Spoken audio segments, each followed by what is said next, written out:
Hello, and welcome to Dungeons and Magi, where we open our handbooks, open our minds, and more importantly, we roll the damn dice. As always, I'm your Grand Magus Cade, or you may call me the Viking GM. Once again, we have an exciting announcement. Our system, Magi Mysterium, is now available for sale. You can find the book on our website or at ravensquillpress.store. It is $45 for the book. It will ship to you within a week, and you will have it. And then if you need our character sheets, you can go right to our website, dammediallc.com. Right on our homepage, you can get it, check out.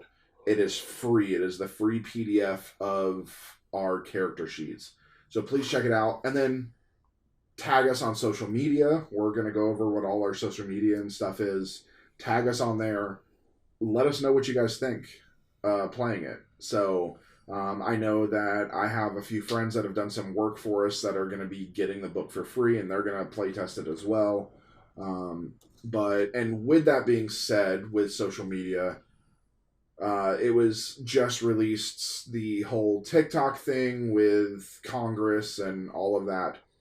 If it comes to the point where TikTok is shut down, you will still be able to find us on Instagram, Facebook, YouTube, and here on Twitch. But all of our videos and stuff will be posted on Instagram every single week.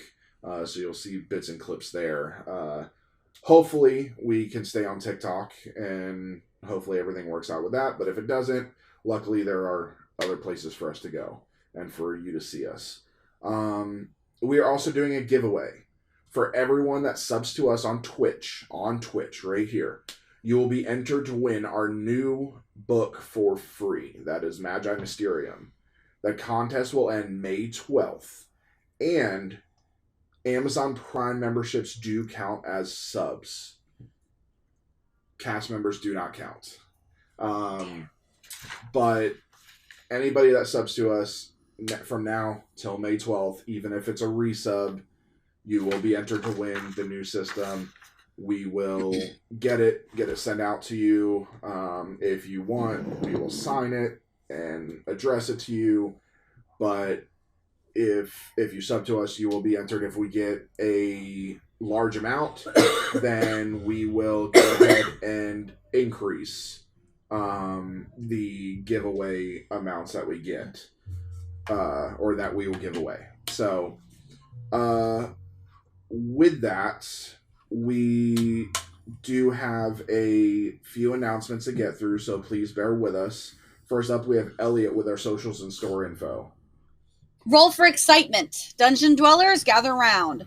Hear ye, hear ye! Every Sunday at the magical hour of 6 p.m. EST, we teleport straight into your screens on Twitch and YouTube for epic adventures.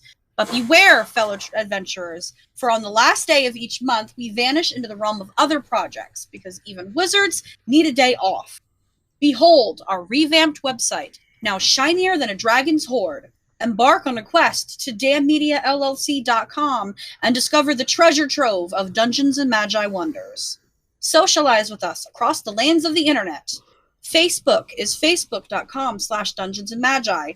Our Instagram is instagram.com/Dungeons_and_Magi. Our TikTok is at dammediallc. Our Twitch is at Dungeons_and_Magi. And our YouTube is youtube.com/@Dungeons and Magi. Miss the live excitement? Fear not. Sunday's episodes will be reborn on YouTube every Wednesday at 8 a.m. EST, ready to cast their spells on you once more. Join our magical kingdom on Patreon, where even a humble $5 a month opens the portal to exclusive realms. Unlock our Discord, snag a free sticker, and dive into the magic. Visit patreon.com/Dungeons and Magi. Just don't search us. We're classified as adult content. Wink, wink. Let's unbox the tier of our Patreons. Tier 1 is $5. That gets you Discord access and a free sticker, because wizards love flair. Our Tier 2 is $10. You get all of our Tier 1 perks, plus a monthly art commission giveaway. Let the creativity flow. Tier 3 is $20. You can ascend to Tier 2 with Tier 2 powers and score a chance at our monthly custom dice bonanza. Roll with style. Tier 4 is $35. Bask in the glory of previous tiers, plus indulge in exclusive, patron-only content and quarterly gifts. A VIP pass to our magical realm. Our Tier 5 and our final tier is $50. Crown yourself with the newest tier. Discord access plus a monthly subscription to Broker's Forge Dice, because nothing says magic like handmade dice from Broker's Forge. Hold on to your wizard hats. A new store is on the horizon, where you can deck yourself in dungeon-worthy gear. Shirts, hats, hoodies, dice, prepare to adorn yourselves like true champions. Keep your eagle eyes peeled for store updates. Greatness awaits. Now, let the Dungeon Master reignite the flames of imagination and guide us through the fantastical realms of Dungeons and Magi. All right. Next up, we have Ben with our sponsor. Oh, God. Thank you, Kate. Adventurers, hold on to your hats because today we're diving headfirst into chaos. The great dungeon crate catastrophe. Imagine this. You're peacefully pursuing your dungeon crate, marveling at its treasures, when suddenly, disaster strikes! An army of mischievous imps has invaded the studio and taken control of the dungeon crates. But fear not, for we shall not go down without a fight. It's time to reclaim our loot, restore order, and to the realm of Dungeon Crate. To arms, adventurers! Grab your weapons and your sense of humor, for this battle shall be ridiculous as it is epic. Charge forth with the fury of 1,000 dragons and the clumsiness of a party of first-time adventurers. Oops. Well, hey. Watch that step. Looks like I've seemed to fall into a pit trap of my own making. Classic Dungeon Crate chaos. But enough about me. Let's reclaim those dungeon crates. Together, we shall emerge victorious. And fear not, brave souls, for even in the midst of chaos, there is a silver lining. Use our exclusive code DungeonsMagi22 at checkout, and you'll receive a 15% off your first order. Because even in the face of disaster, there's always room for a good discount, am I right? So, adventurers, unite, reclaim your loot, restore order, and remember to use the code DungeonsMagi22 at checkout for your discount. Let the chaos begin! Okay. Thank you for that, Ben. Sorry, Dungeon Crate. I don't know where he comes up with this stuff. The world wonders. It's like magic. It just shows up every week. But yeah, with that, if there is nothing else, I do believe it is time to roll the damn dice. Open your mind up to the chance our luck is in, that the battles that await us are battles we can win. We've all got a role to play. We've all got a role to make. Dungeons and Magi, it's time for us to do or die. The numbers, it's all right. So roll the damn dice, roll the damn dice, roll the damn dice, roll the damn dice. Our handbooks will guide us as the damn stand watching on. The odds are against us, but we've known that all along. We've all got a role to play. We've all got a role to make. Dungeons and Magi, it's time for us to do or die. The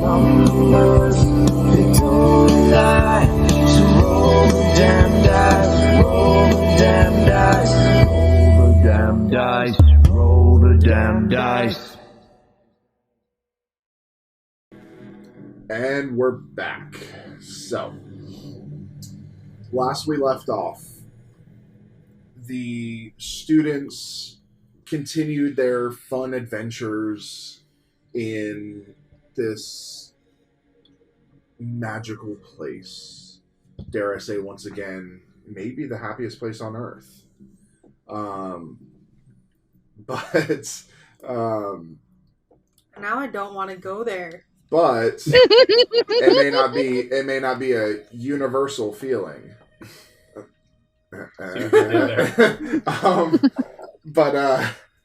So you, as you're traveling through, each of you saw glimpses, flickers, things that just didn't quite seem right. And eventually you woke up, finding yourselves trapped, ensnared into the roots of a large tree inside of a forest. Seemingly never leaving Silverwood Forest.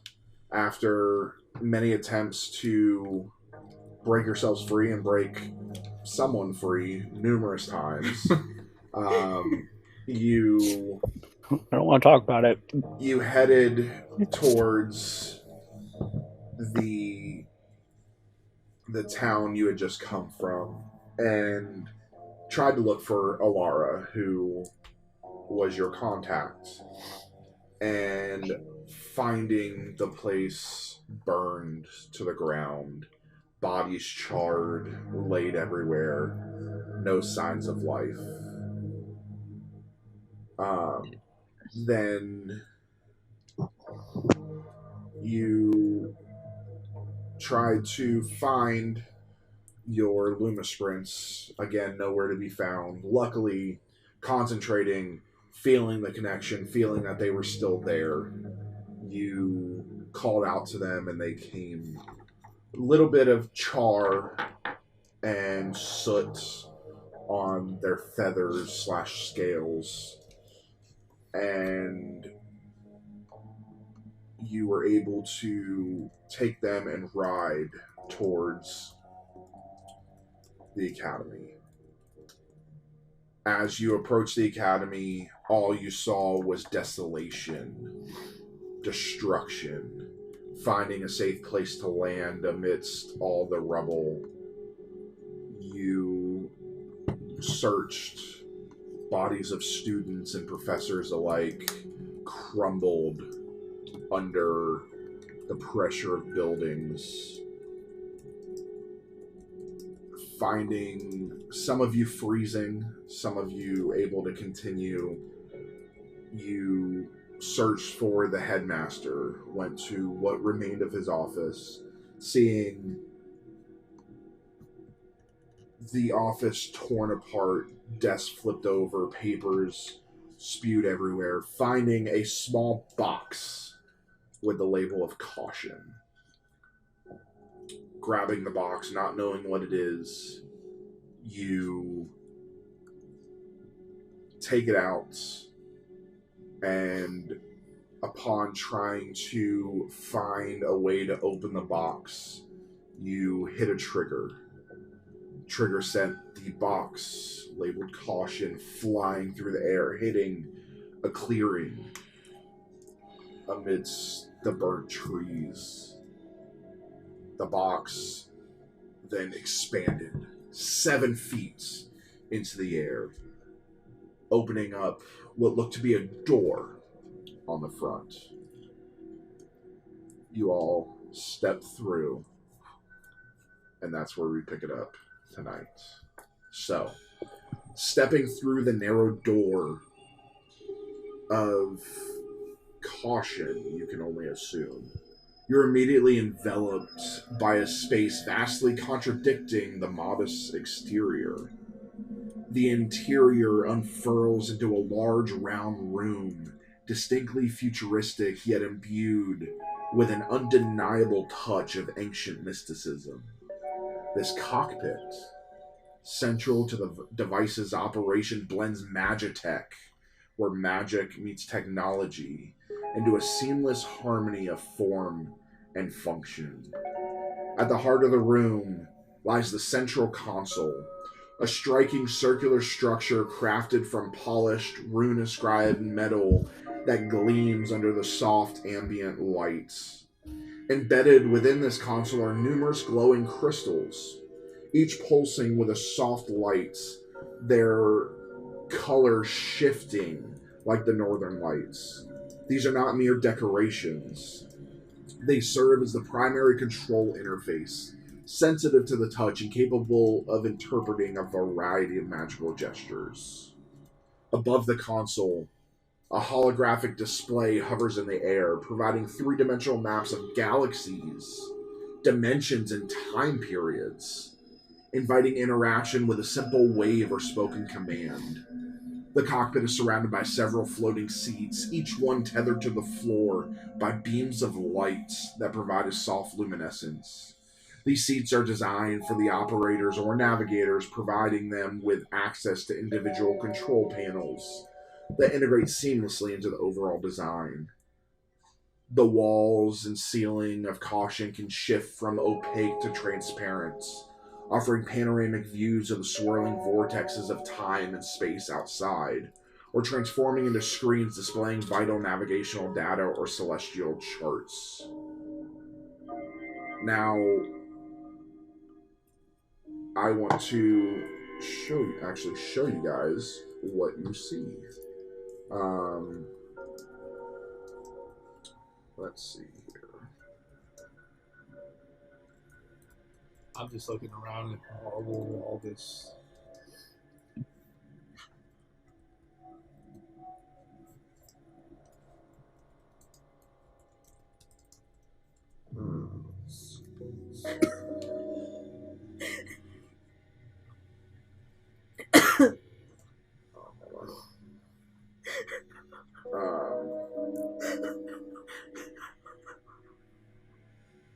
Sorry, folks, something very funny is going on in our private chat. Would you like to share with the class?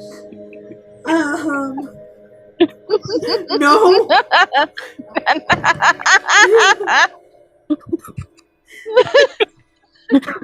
No. Think of what the flavor is that I got, and then you'll get the joke. Oh, God. Okay, so this is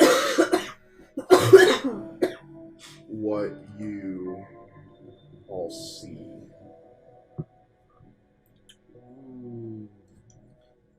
Ooh. Okay. So, Ooh, okay. Okay, more sci-fi. Yeah, so it's Magitech. So this is a mix of magic and technology, this artifice. And adding to the ambiance, the walls are embedded with ancient artifacts, each charged with potent spells for protection and enhancement of the device's capabilities. These artifacts can be activated in times of need, casting protective wards or amplifying the powers of whatever this thing does. Safety is paramount within the vessel, despite the external label of caution suggesting otherwise. The device is fortified with numerous magical and technological redundancies, designed to shield its occupants from the dangers of travel. You all take a moment to look around. And as you stand within the technologically enchanted confines of Caution, a sudden flicker in the ambient light draws your attention to the center console. A holographic image sputters into existence above the console, manifesting into the form of your headmaster, Elowen. His expression is somber, and his voice resonates with an urgency that sends chills down your spine. And you're not sure if it's him or whatever this Magitech console is, but it changes the way his voice sounds, his demeanor. If you are seeing this message, I am likely no longer alive. The dragons long thought to be mere legends, whispered into the corridors of our academy, have returned. They have unleashed their vengeance upon our world, a catastrophic response ignited by years of hidden provocations. And this apparition pauses, his eyes almost sweeping over you. You almost think that he can see you. The missing professor, whom many of you suspected of mere academic pursuits with the unstable ore known as Austrium, was in fact engaged in experiments far beyond our wildest apprehensions. He was using Austrium to breed dragons, a secret that has now culminated in chaos and destruction. Your only hope lies in an ancient tome I have left behind, the Dracopedia. This mystical encyclopedia contains knowledge and locations of ancient dragons from various realms, beings of immense power and wisdom that once maintained the balance of their world. You must use caution, my trusted ship, to navigate the perilous paths to these other realms. Find these ancient dragons and persuade them to return. Only they can subdue the rampaging broods and restore order. As his image begins to fade, he looks to each of you. Now, these realms will imbue you with draconic magic. You may see changes coming, so beware. And as he fades, trust in each other and trust in caution. Remember, the ship is more than it seems. It understands the stakes and will guide you. Be brave, my students, for you carry the hopes of all our people. That flickers out. Tierney at this point is still, trying to, rip her tattoo off. Tierney? I'm shaking her. Okay. I'm just looking around. So I'm like, what dragons sort are back. of changes? How is this magic going to affect us? Oh, man.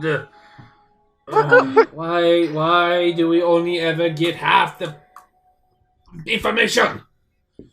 Because adults don't trust kids with all the information because they think we're Really? going to fuck things up worse. They don't trust kids. They sent us off Well- to a freaking forest and got searching for a missing teacher. Turns out that... And how much information do we get up till then? No, Or We how might much not did we have learn much before time. them? Don't defend them. I'm not. Don't defend them. Linares, listen. I'm not. I'm making a sarcastic joke. I'm sorry. I'm just... I just kind of sit down. This whole situation is. I sit down just in one of the console chairs just to We're basically the only people in charge, and we're kids. That's fun. I propose 2-hour lunches for the school now. Yeah. What the I school? propose We that... need a place. Hold on. Everyone. Obviously, outside isn't safe. We need a place that is safe for our Loomis friends. If they die, Yeah. we die. Yes, that's We true. could just keep them here, but then they don't have anything to eat and they'll poop all over the place. I'm going to look around and see if there's more to this place, like another level or something. Okay. I'm going to grab my sister's hands and put them behind her back. And I start struggling. So is everybody going to kind of follow and look through the ship? I'm going to deal with my Yeah. sister. Caution. Okay. So you progress deeper into Caution.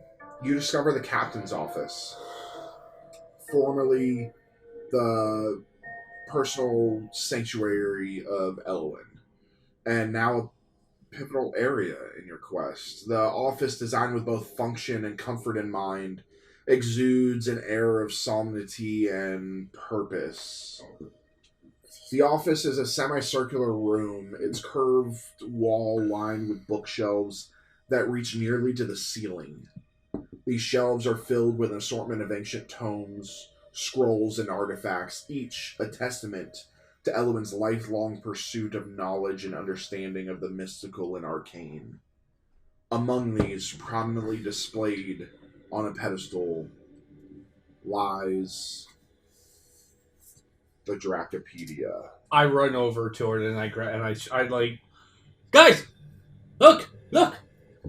I start gesturing to it and I'll rush over. Okay. That's the thing you bought and then it disappeared, right?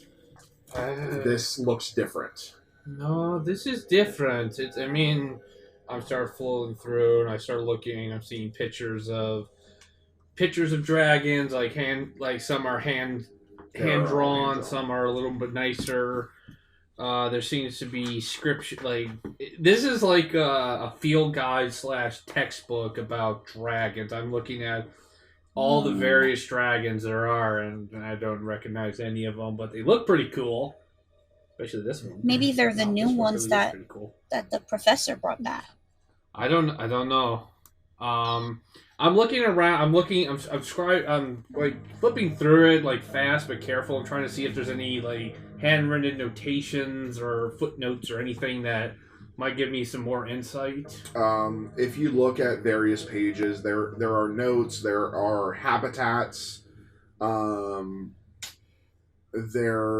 are basically everything you need to know about each dragon, where they come from, what realm it is, what they eat, their temperament, how they interact typically with humans, or various creatures. So I'm still shifting through it. I kind of close them like, all right, let's save this. We are going to need this if we're gonna have. This is a good start to where to go to find these dragons. We need to help rein in this and save what's left of our world. I want to look around some more, see if there's anything else in the office besides this. Anything like that kind of gives a map or layout of Caution. Floor plan. Oh, to the wrong thing. Is there a coffee machine in the office? This is very important. So you don't see any kind of layout. Coffee machine? No. Damn. But there is the centerpiece of the room is a large, sturdy oak desk. Its surface a polished expanse, save for a few essential items, an ancient brass-bound globe of the world and its known realms, a set of finely crafted quills, and a stack of parchment. The desk faces a large viewport, offering a panoramic view of the shifting landscapes and size as it travels through the realms. The window can also switch to a screen displaying various navigational and dimensional data.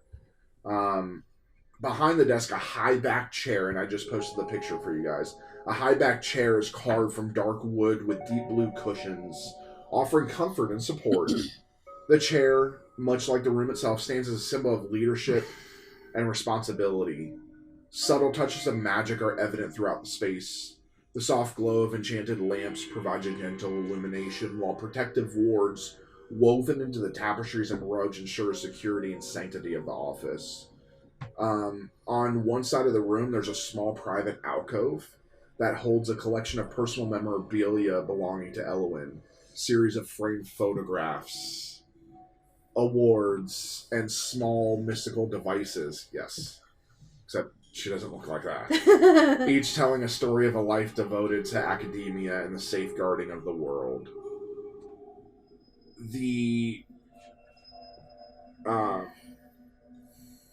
And yeah, so that is what you see. I'm gonna sit on a chair. I'm gonna sit there. Okay. I need you to roll a physical, please. Physical. Okay. Dap. 6 out of 12. Okay.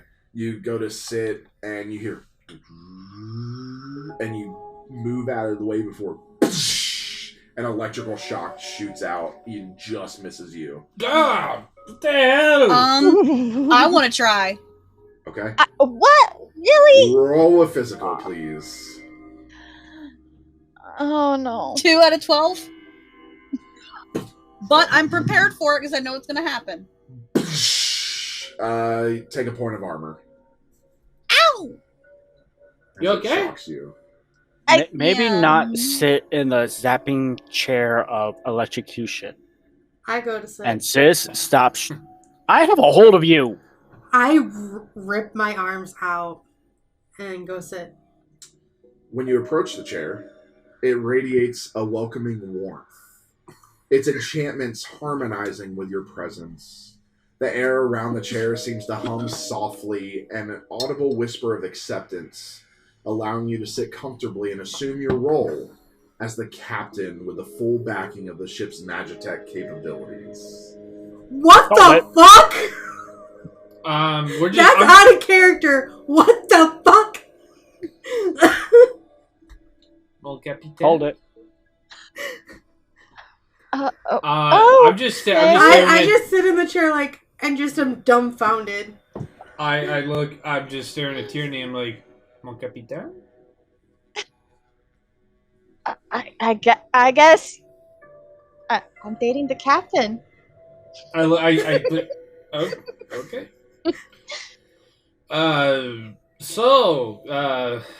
Capitan Tierney, what are your orders?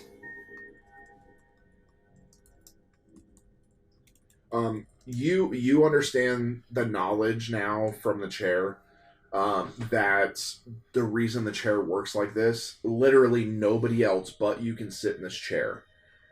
This is a way to safeguard the vessel. It cannot be taken by force or subterfuge. It's a safeguard that ensures only the chosen, those truly recognized by the ship itself and foundational enchantments, can lead. So no mutinies, no anything. The ship has to choose you. And okay, so if she dies, we're fucked. If she dies, essentially the ship would choose somebody new. Because as you sat down, you felt a little in your hand, and it took a little bit of your blood, Tierney. I'm just still sitting dumbfounded, like, what? Why me? Why not you? So, what do we do now? Actually, you know what? Tierney, congratulations on your promotion. I couldn't have chosen better myself. I'm going to continue looking around someplace we could put the Loomis. Says the first person who tried to sit in the chair.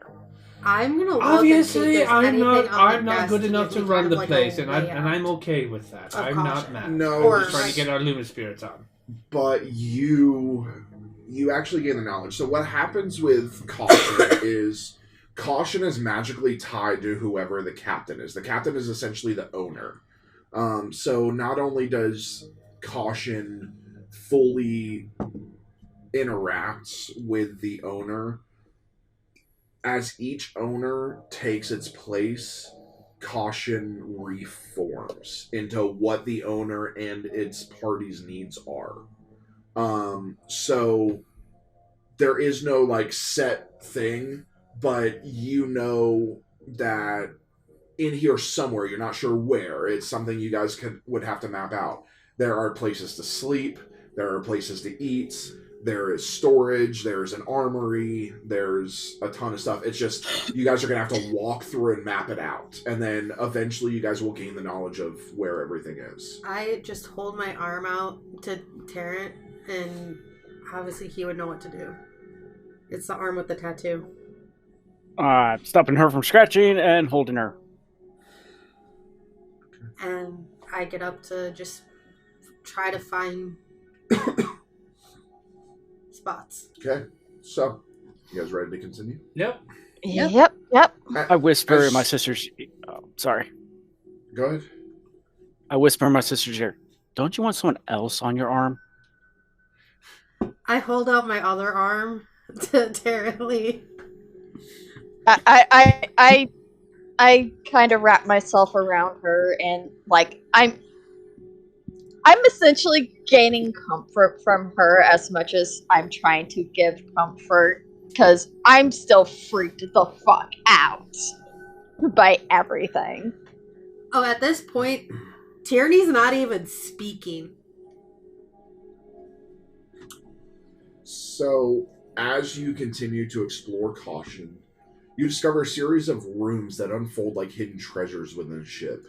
Each room is essentially a mini apartment, meticulously designed to provide not only comfort but also a sense of personal sanctuary.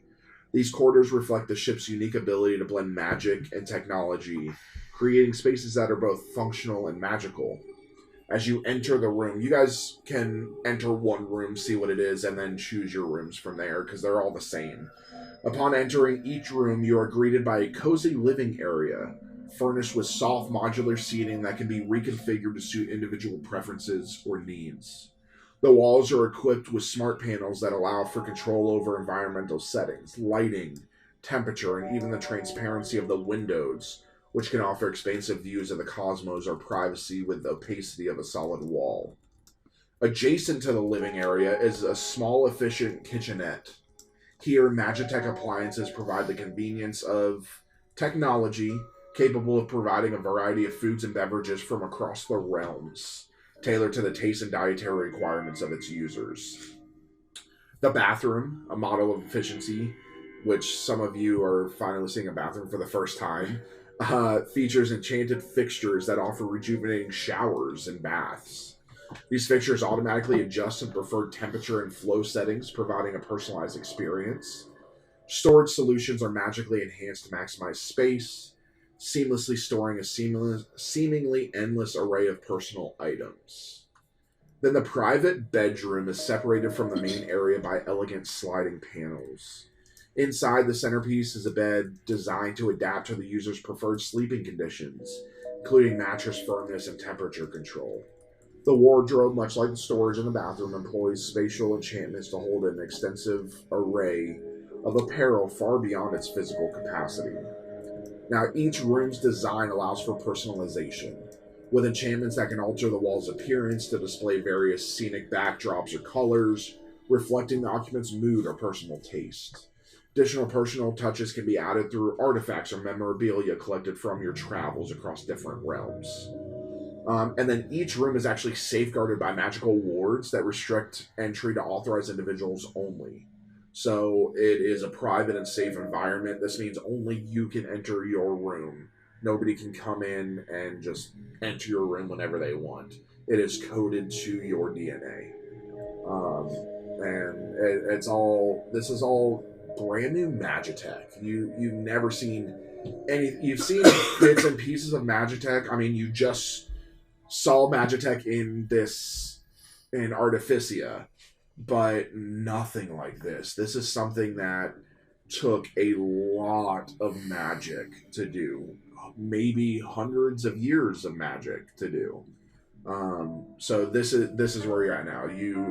They're kind of across from each other. There's eight rooms. I go up to the one for myself. See if I can... You pick whichever one you want, and then basically you put your hand on the outer panel, and it takes a blood sample and it locks it to you. I put it. So, on and this there. is like a circular hallway, or is it like a long? I will show you. It is a long hallway. I will actually, while you guys do some RPing, I'll show you what they look like. So I go up to it, and I put my hand on. Ow! I look to the others. I was like, "That's smart."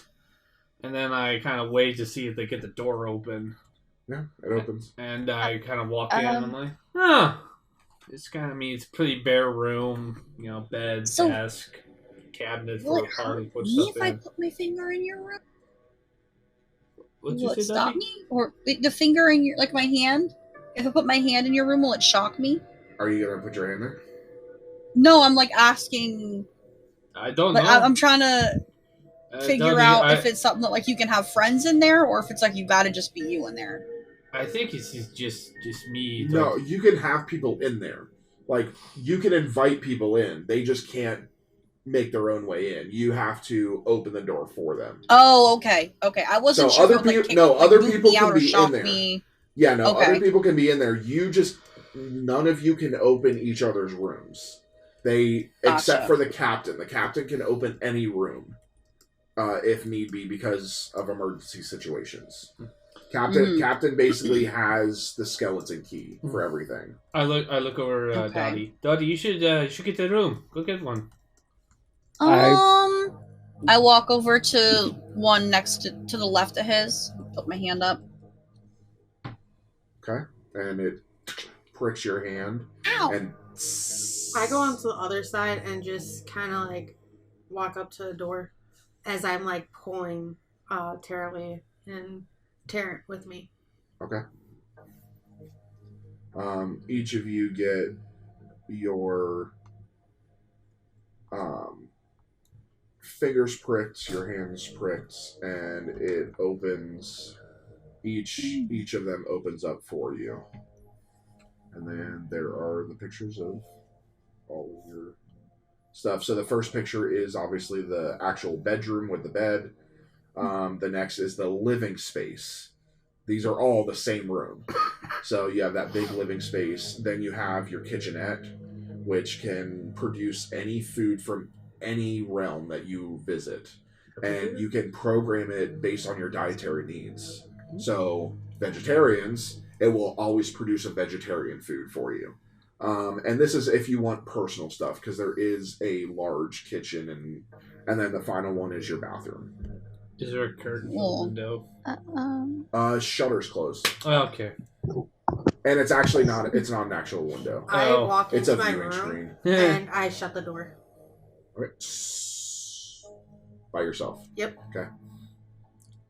My room's right next to hers, and There are no conjoining doors, so yeah, it's not a hotel.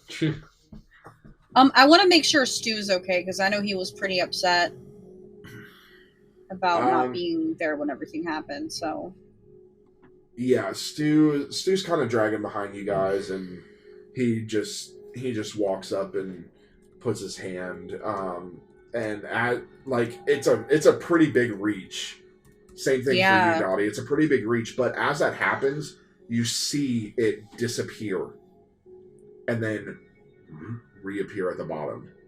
So it's more of a better reach for you guys, and he just walks into the room and it slams shut. I'm in my doorway, I shake my head and just whisper, Dottie, we need to give him some space. He's probably still dealing with everything. we should let him know when we eat dinner, but I'm probably just gonna leave it at the door. I'm gonna go in my room and shut the door because I want to check something that I have not told the rest of them about. Okay. So we should keep looking for some place to put our Loomis sprints so they don't poop on the floor. Yes, I go with I continue past the dormitory area trying to find a space for our. Yeah, I'm gonna go with Loon, Naros, and Dottie. Are you staying? Because Okay, so the next I want to learn the layout. Next room you get to, the heart of the ship, the kitchen and dining area.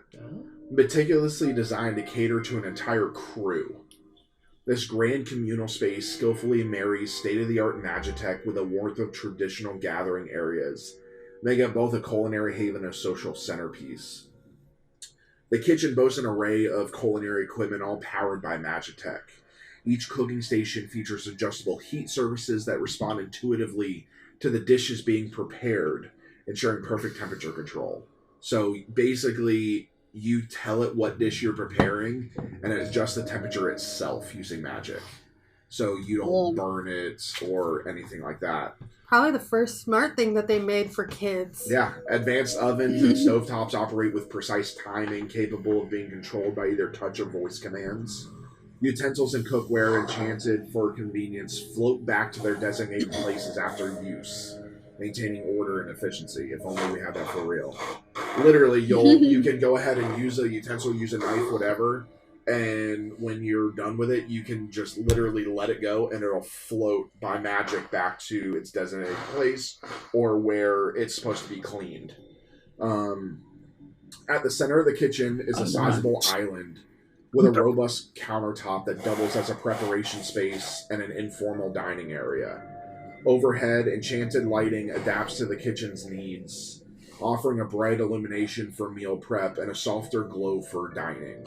The storage solutions in the kitchen are particularly ingenious, utilizing spatial enchantments to hold an extensive array of ingredients well beyond the apparent capacity of the cupboards and refrigerators.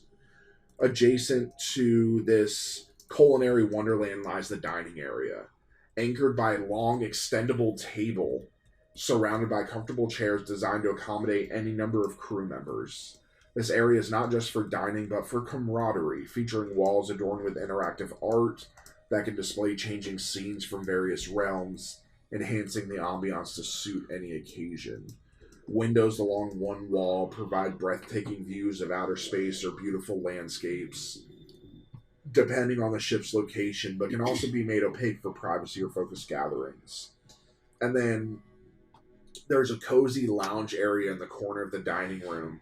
It offers plush seating, ideal for relaxing after meals or engaging in quiet conversations. This area is enchanted to dampen sound, creating a peaceful enclave away from the busyness of the kitchen.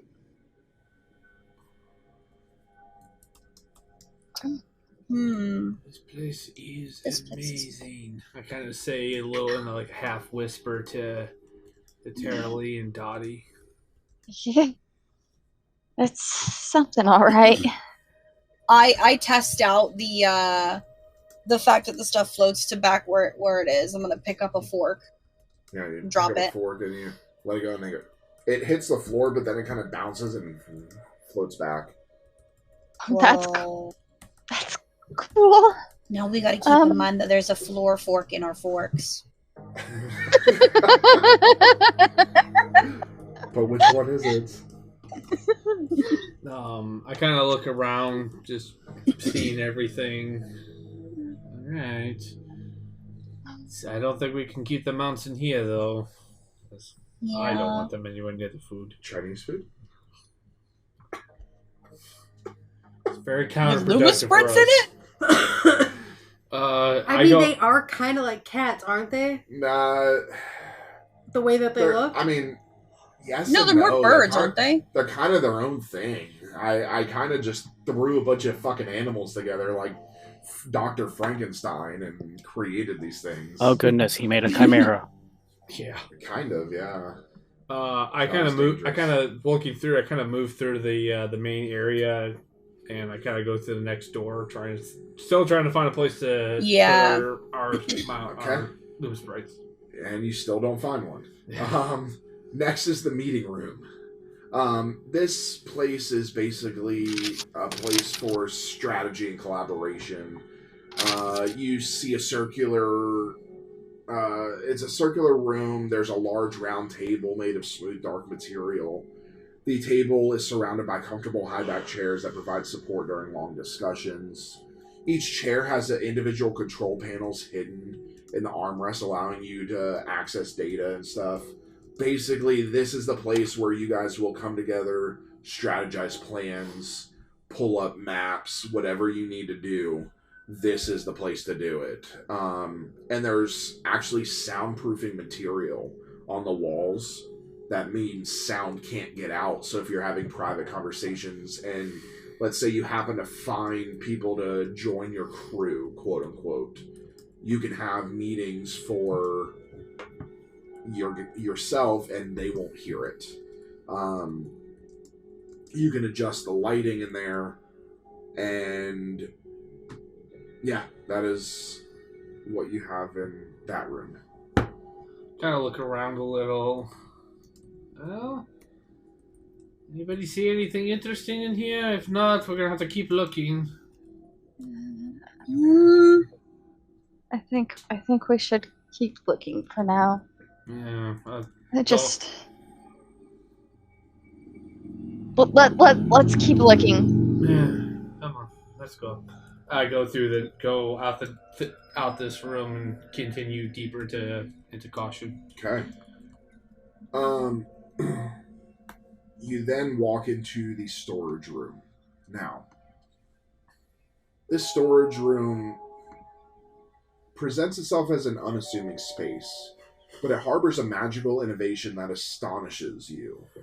Organized with meticulous care, the room features a series of doors, each marked with labels like medical supplies, food reserves, mechanical parts, personal gear.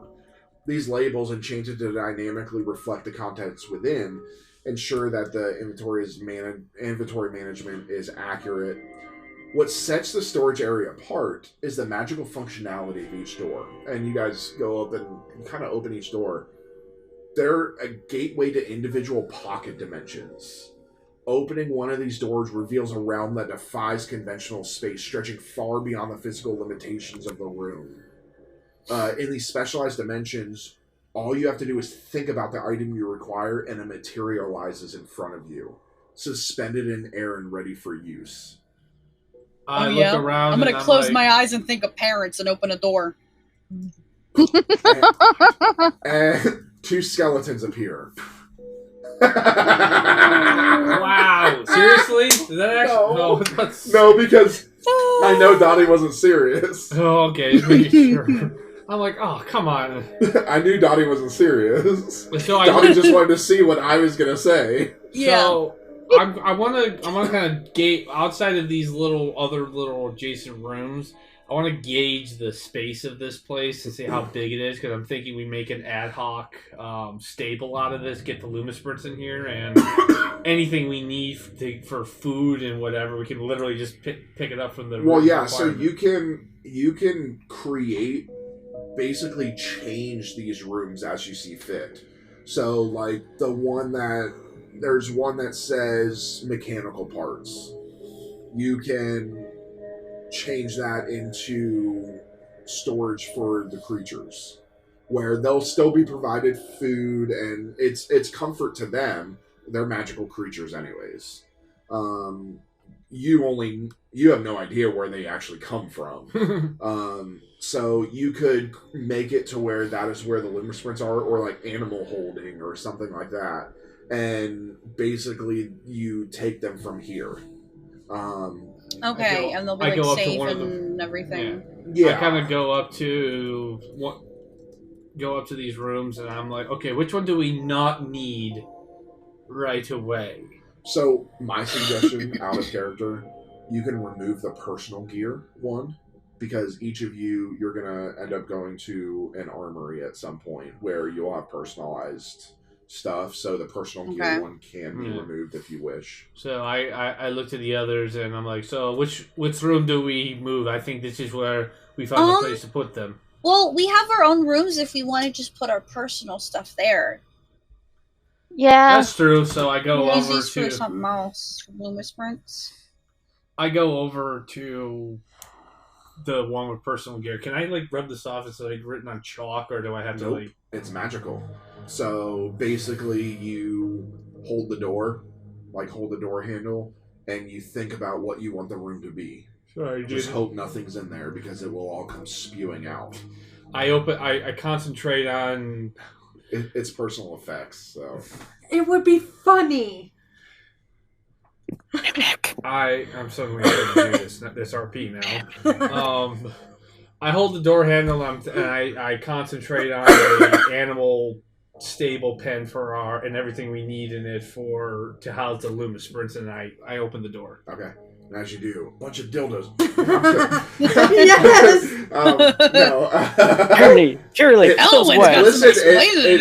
goes to the captain's needs. I mean... no, so you open that, and you can't see inside. It's blackness. It's darkness. I mean, you could probably walk inside. Nobody's really done that. Think of these as as many bags of holding. Okay. These are bags of holding behind doors. Okay. So you could probably go inside. You're not sure how it works, but you so you can't see in there, but you would assume that everything that's in there is there. So, actually, I'm gonna walk in and see just to make sure because I'm very concerned for the animals, and if I don't want to just shove an animal in there and not know what's in there. Yeah, pretty much. It's like no, I'm talking about Dottie closes the door on you. Better not. Just leaves Lunaris in there. Where'd Lunaris go? I don't know. So okay. yeah, I'm gonna walk in and just see if I can actually see an actual like stable for these animals, or if I'm gonna be sucked into the never-ending void. Okay, so you, it's just this. You almost hear this strange sound as you walk through. And as you appear, you look around and you find yourself at a waterfront, almost like a beach. You see stables up everywhere. You see various animals flittering about. And in there, your Lumisprints already are. I go up to Jean-Luc Jean-Luc with food, eating, allowed to free roam. I go up to Jean-Luc and pet him and just say, like, you good? I kind of take a look around, and I'm not going to approach anybody else's Lumisprint, but I'm just going to kind of make visually. Everybody's is there. Everyone's there, and I'm seeing all this. Sure I'm like, Stu's is there. Stu's is there. Yeah. And I kind of look around. I'm pretty satisfied. Everything's fine. Like, I'm not going to do a white glove inspection and make sure it's all good. And I kind of look at Jean-Luc and it's like, are you okay, boy? You going to be okay here? Okay. I'm going to figure out one of these days how to talk to you. Apparently that's a thing I can do as a beast tamer. So I kind of go back to... I'm trying to see if I can... Do I see where I get... door. I go back to the door and I try to go back into... Yeah, you just walk right through. I walk right through and I... Dottie, Telly. Okay, good news. All of our Lumisprints are in there. They're fine. It looks like there is a... that's probably one of the best stables I have ever seen. Cool. I think the our mounts eat better than we will. Was the hay soft? Huh? Was the hay soft? It's a beach. It's a freaking stable. A beach? It's on the beach. It's on the waterfront. Inside a beach inside of... Okay. I poke my head in.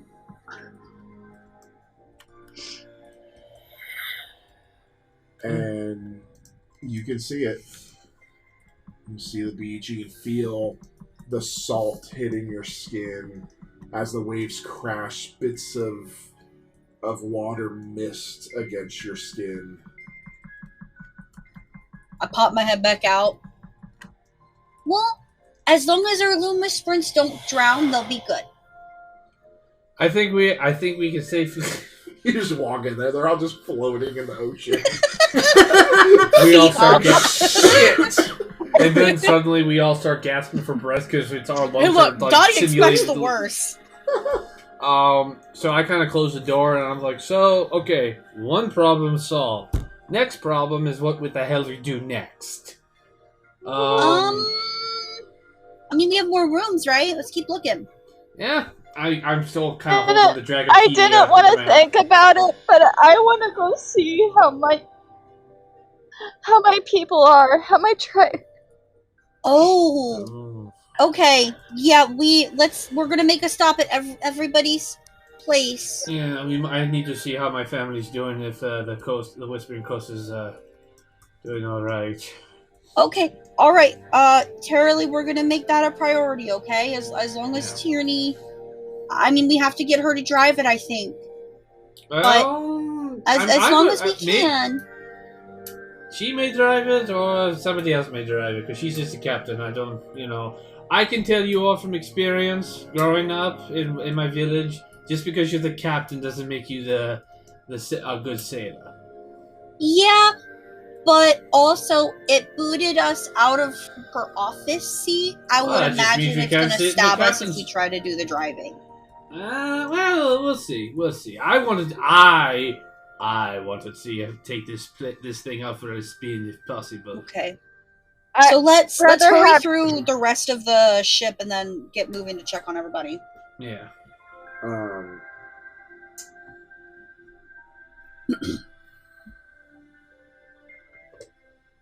Wow. So, it's my suggestion that you call everybody for this next part, because it's the long run. Okay. Okay, so you guys want to move on to the next part? Yes. Yeah. Okay.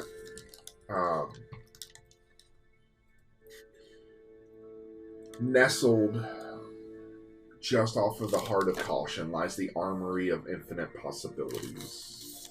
A chamber of wonders that beckons with the promise of untold power and magic. As you step inside, you're greeted by the sight of gleaming weapon racks and shelves adorned with enchanted artifacts, each pulsing with arcane energy. The air is alive with the hum of ancient enchantments, and the room seems to crackle with the potential for greatness. At one end of the armory, rows of weapon racks stretch out, offering a vast array of weaponry suited to every style and skill. From swords to staves, bows to wands, each weapon is meticulously crafted and imbued with magical properties, ready to be wielded by those who dare to grasp them. Alongside the weapons, shelves display a vast collection of magical artifacts, each possessing unique abilities and arcane powers, offering a myriad of possibilities for you to explore. At the far end of the room, individual lockers stand ready to receive the belongings of each of you. Each locker is enchanted with protective wards, ensuring the safety and security of its contents. Each of you has your own designated locker, personalized to accommodate your specific needs and preferences. And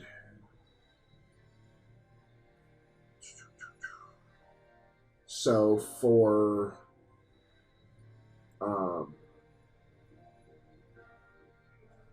Terrily, you see it says both you and Tierney's names. And a section of the armory is dedicated to time warping devices, enchanted hourglasses, and chronomancy tomes, tailored to your unique abilities to manipulate time.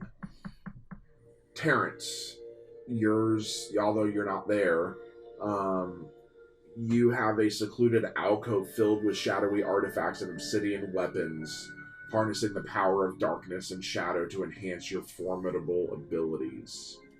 Dottie, you discover a corner adorned with shimmering threads of magical energy and intricate looms where you can experiment with weaving spells and crafting magical constructs.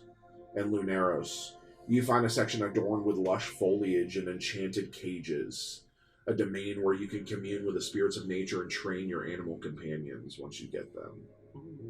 Now, you all hear a beeping coming from the meeting room that you were in before. Let's run to the meeting room. Yeah. And all of you hear it. I grudgingly just walk out. Yeah, Stu opens his door and walks out and walks towards I'm just going to quickly check to see if the constellation is okay that I was given from the one, Dolores. Yes. Dolores. So no burn marks like my one thing? Correct. Okay. And then I just go back out, make sure it's all covered up. Okay. As you gather in the meeting room, a holographic projection of your headmaster, Elowen, materializes once again. Greetings, students. I have detected a disturbance in the delicate balance of our world. As I said before, the dragons, once thought to be mere legend, have returned with a vengeance. But fear not, for we have a plan to restore peace and harmony to our realm, We must recruit powerful allies to aid us in our struggle against the rogue dragons who seek to sow chaos and destruction. And you see a map pop up of the realm. A realm you've never seen before. It's a location deep within a place called the Mistlands.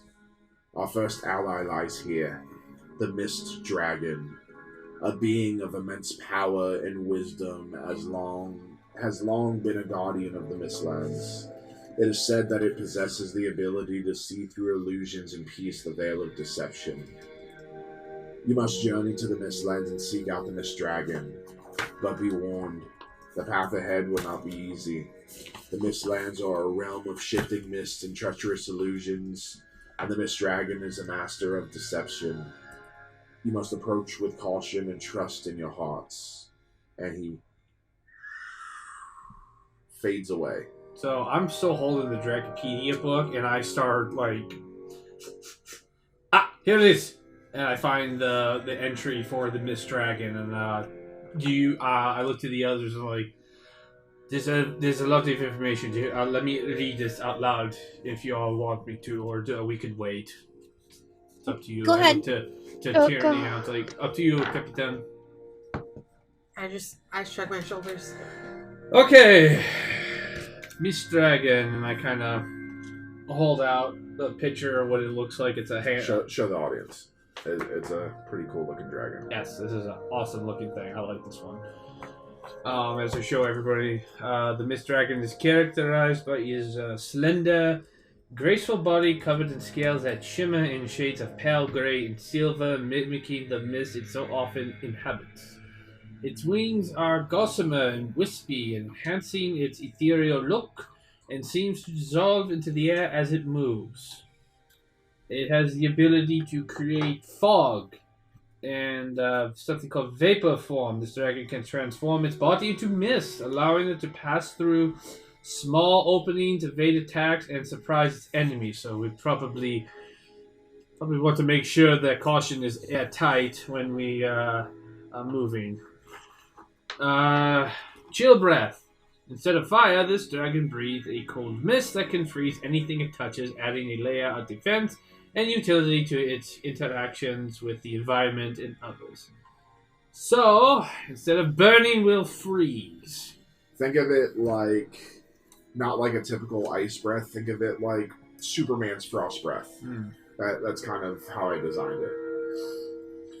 Its behavior and temperament. Mist dragons are elusive and mysterious, often perceived as detached and solitary. They tend to avoid conflict, using their abilities to hide or to escape rather than engage directly. These dragons are known for their intelligence and are often considered wise amongst the dragon kind. I kind of look up and I'm like, so we're gonna have to be smarter than a dragon if we have any hopes of finding it. Yeah, Yay! I mean, at least it seems like I it's hold back my supposed to comment. not be that mean. So Let's see, where can we Lots find? Where can we find it? I'm scrolling. Here it is. Okay. Mist dragons are most commonly found in high altitude regions like cloud-covered mountains or coastal areas that support dense fog. They thrive in environments where their fog-creating abilities can be used to full effect. The Mist Dragon resides in the Veiled Sanctum within the Realm of Mist. We do that. A dimension where reality is obscured by swirling mist and the boundaries between worlds are blurred and shift. Yes, we know that. The Veiled Sanctum is a tranquil oasis hidden amongst the fog. Its shimmering waters reflecting the ever-changing landscape of dreams and memories. I look around and say, when did magical zoologists become poets? What do these things eat? Here we go. These dragons primarily feed on birds and airborne insects, which they catch in mid-flight. Their ability to create fog aids them greatly in hunting, as they can disorient their prey and strike without being seen. So, we need to be careful of fog, lest we become this thing's meal. Does that make you a French fry? Culture. Does anybody care about the cultural significance of these things? Do you think it would want us to know the cultural significance? Hold on. In regions where they are known, mist dragons are often associated with omens or seen as guardians of hidden realms. Myth depict them as creatures that guide lost souls or protect sacred sites from intruders. So, so They're the area is guardians. probably sacred, and we're probably gonna walk in, and it's gonna get mad. well, the good thing is we're not trying to kill this thing. We're trying to get it to aid us. So hopefully, so that maybe that works in our favor. I don't know. Well, maybe we hunt for offerings. Let's see. Nobody cares about the conservation status because we're not hunting these things. Wow. Damn. Rude! Okay, fine, I read it. Conservation status. Mist dragons are not typically endangered but are rarely seen due to their reclusive nature and the specific environmental conditions required for their habitat. We know they're going to be hard to find. I mean, if the dragon comes with us, we have to think about this in order to... I don't know. So, just keep How would we get a dragon here? I don't. Where are our Loomis rights? What? They're in storage. Oh yeah, that's right. I'm sorry, you did room. what? I was about to tell you guys. No, it's a nice storage. There's a beach inside this place. Yeah. With a stable.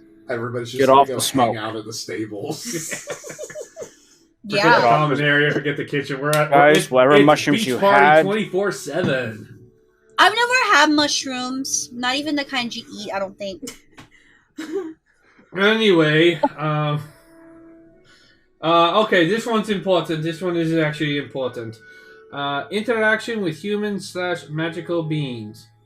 Mist dragons rarely interact with humans, however, they have been known to aid those who are lost in their mountainous territories, guiding them to safety through the mist. So, find the mist and just get lost. It's not hard. I mean, he'll find us one. Hey, listen, according to this, if we get lost in the mist, he'll find us, not the other way around. Because hopefully he won't eat us. Well, don't fly and don't be a bird, and we'll be okay. So leave the Luma Sprints in the stable. Yes, Yeah. that's probably a very good idea. Let's see. Oh, magical properties. The mist exhaled by these dragons is valued for its use in potions and spells that involve concealment and protection. Collecting this mist, however, requires the dragon's cooperation as it dissipates quickly when the dragon is not present. So, depending on how friendly he is, we might be able to make some good stealth potions. Do we have the ability to make those? What? That could come I'm in looking handy around for now. other Did dragons anybody find too. a laboratory? Okay. No, That but could- we kind of ran here out of the meeting room. Did out of anything armory. of the chemistry department survive the school? I doubt it. I'm gonna say that this place, I mean, considering you turned a room into the beach stable for our Luma Sprints, You're welcome. By I'm the gonna way, say we everybody. can turn one of the other rooms into a lab That's as good. needed. That's good. By the way, you're all think welcome you all are in for me shrooms. for us. For, No, for this me place is creating a really beach resort for fucking us. weird and really cool. Good job, Captain. and weird. I did good. Tyranny's just stone faced Cap- silent. Okay. Captain, Anywho, I wanted Oh, to sorry. mention something that your girlfriend brought up. I'm just stifling a laugh. She wants to check on her people, and that made me think we should probably check on everybody's people. Except for one. And because see- I don't have any. Wow. No, she's gonna check. I want to check on the barn animals. Oh yeah, the barn animal one. Yeah, and I wanna check on the barn animals. Oh, one last thing. Observations and anecdotal evidence suggest that the presence of a mist dragon can influence weather patterns in its vicinity, potentially aiding in the formation of natural cloud cover and affecting local climates. Field notes include sketches and descriptions of encounters with mist dragons, highlighting their interaction. Okay, yeah, so actually, that dragon, if on top of helping us save the world, could probably help us keep the beach resorts slash stables. In fact, the weather have good climate all the time because who wants to have the beach party rained out? Let's put the dragon that feasts on birds and insects in with the luminous prince. Yeah, let's it's not. a different room. It's okay. Okay, good point. Our dragon room? Yes, we'll create a dragon room. So, yeah, I kind of close the book and just tuck it under my arm. That is... What? Hey, he's the beast person. He's also the dragon rider. Drop it down. It's fine. It's going to go right back in my room. What do you want it for? Office. You want it... Stays in office. Okay. I just kind of walk off to the office, and I just kind of put it on top of the shelf there, where I can get it if I need it. Here. Greetings, passengers. We have plotted a course to the Mistlands, home of the elusive Mist Dragon. Estimated time to arrival is approximately 6 hours, 23 minutes, and 32 seconds. And then you see a star map pops up and shows and indicates waypoints. And then the voice says, "It is my suggestion that you all make your way to the armory and retrieve your custom armor and weapons." Oh. I'm sorry, what? Oh yeah, there's an armory in this place. Yes, and then we have our own personal lockers. Hello. Can we look at the status of parts of Acanthia through a room here? And you hear.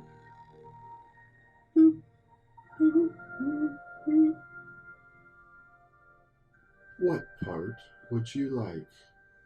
I point at Taralee for her to speak. The fuck. Ugh. I'm sorry. I forgot my own. Where the fuck is? I have no idea where I'm from. Yeah. I'm from the mountains. The Mistridge Mountains are. What was those mountains called? My brain is doing the dumb brain thing, and you would think I would remember where I'm from. I at least wrote mine down. I know, God damn it. Cries. Do you need my help? Yes.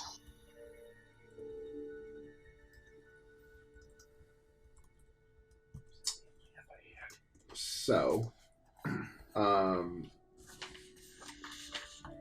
you are from Adventurers Haven in the Crystal Peak Range. Crystal Peak Range. Okay. Adventurers Haven, Crystal Peak Range. I'm going to write that down.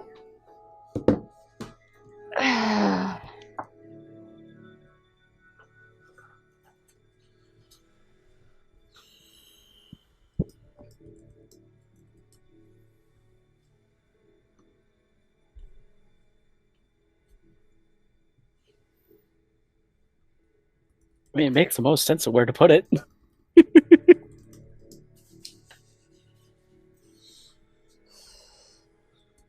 Can you look up Adventurers Haven in the Crystal Peak Range? One moment. Okay, so that's where. Calculating.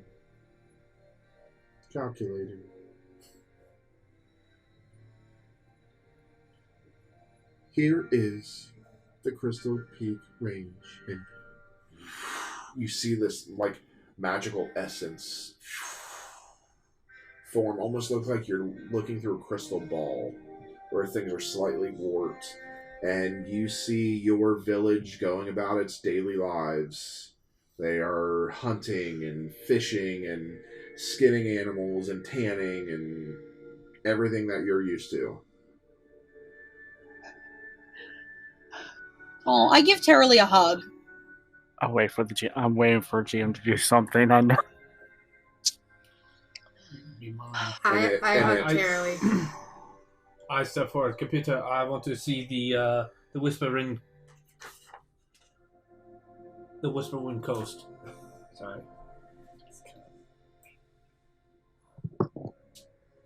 Calculating.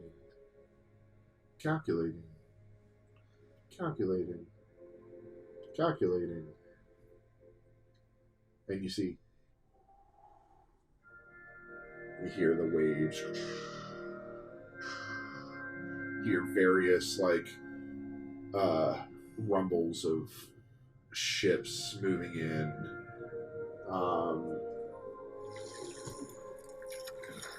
Ships moving through water. You can almost feel it. Feel being back home. Sounds of birds. And you see your family going about their fishing, their daily lives. Oh, I just...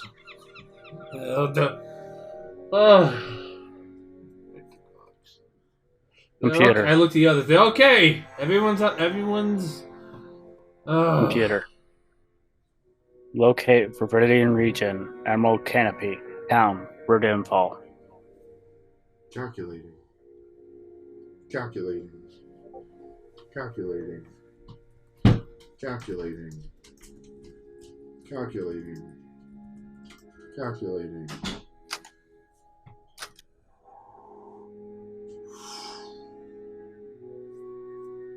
Not enough data. I'm sorry, what? Such a place does not exist. It's where I was born, you stupid computer. How can it not exist? Such a place does not exist. Did the place used to exist? I get up and I just run to my room. Calculating. Such a place never existed.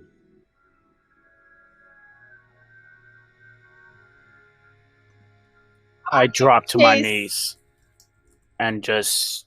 I chase after Tierney. What? I don't understand.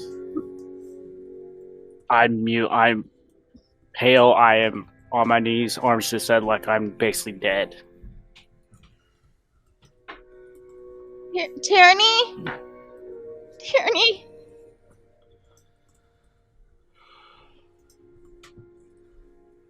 You just... Are the rooms soundproofed? No. Not unless you want them to be. You just hear things breaking. I knock on the door. Tierney, it's me.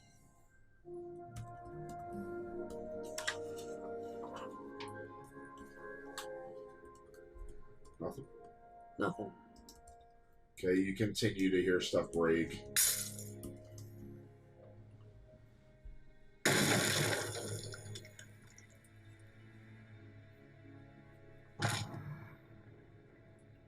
Me, please.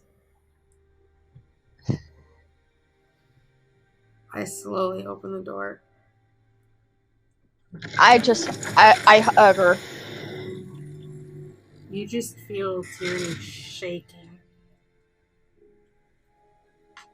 I just hold.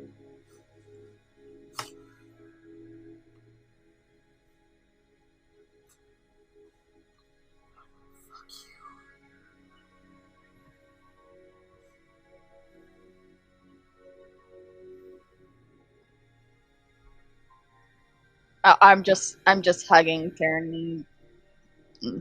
And for the first time, you hear Tierney is like, "Where is the armory?" Without a stutter. This way. And I take her to the armory, and I'm gonna try and point out the things that we saw on the way. knowing that she's probably not paying attention, but just I'm wanting her to at least get a feel for the place. Okay. Is everybody else going back to the armory? Yes. I mean, I'm still on my knees dead, so someone's got to grab me. I was gonna try to get Tarrant to follow. Tarrant, we can't get answers just being here. We gotta. I know you're upset, but I don't understand what's going on. And if we do, we have to keep moving, and we might get answers. I'm still quiet, but I get up and let Dottie lead me like a lost puppy. Alright, I lead him to the armory, because that's where it says to go, where it says we should go, so. So, everybody goes to the armory. Those of you that weren't there, you see your own sections that I explained before. And then in front of your personalized lockers, you each stand, and you can open, starting with Tierney. You can open your locker. I just wrenched the locker open. Okay, it's not an actual. It slides open. Okay, That's... Okay. So, inside, you see a staff. This is the Chrono Staff. It's a majestic weapon crafted from ancient wood of a time-warping tree, found only in the depths of the temporal grove. Standing tall and slender, the staff is adorned with intricate carvings depicting celestial bodies and swirling temporal energies.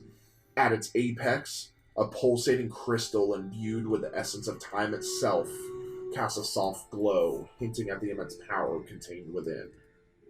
This staff allows temporal manipulation. With a mere gesture of the staff, you can manipulate the flow of time, slowing or hastening the movements of your foes. This has chronomancy channeling. Staff serves as a conduit for your chronomancy spells, amplifying your magical abilities, allowing you to cast spells with greater precision and potency. And then it has a time-warping aura. When wielded in battle, the Chronostaff emits a subtle aura of temporal distortion, causing enemies to experience disorientation and confusion when they come near you. This also has a temporal ward. Staff is enchanted with a protective barrier that shields you from temporal anomalies and disruptions. So if time changes for everybody else, it will not change for you. And then this is also an amplifier. Embedded within the crystal at its apex, an enchanted gemstone enhances your ability to weave spells through the fabric of time, amplifying the effects of your chronomancy. This also has a temporal compass. Etched into the staff's shaft, a series of arcane symbols serve as celestial compass, guiding you through the temporal currents and rifts of the multiverse. And there's also a chrono beacon. When activated, the crystal at the staff's apex emits a brilliant burst of temporal energy, signaling allies and guiding them through twists and turns of time. And I will show you what... I'll show all of you what that looks like. Give me a second.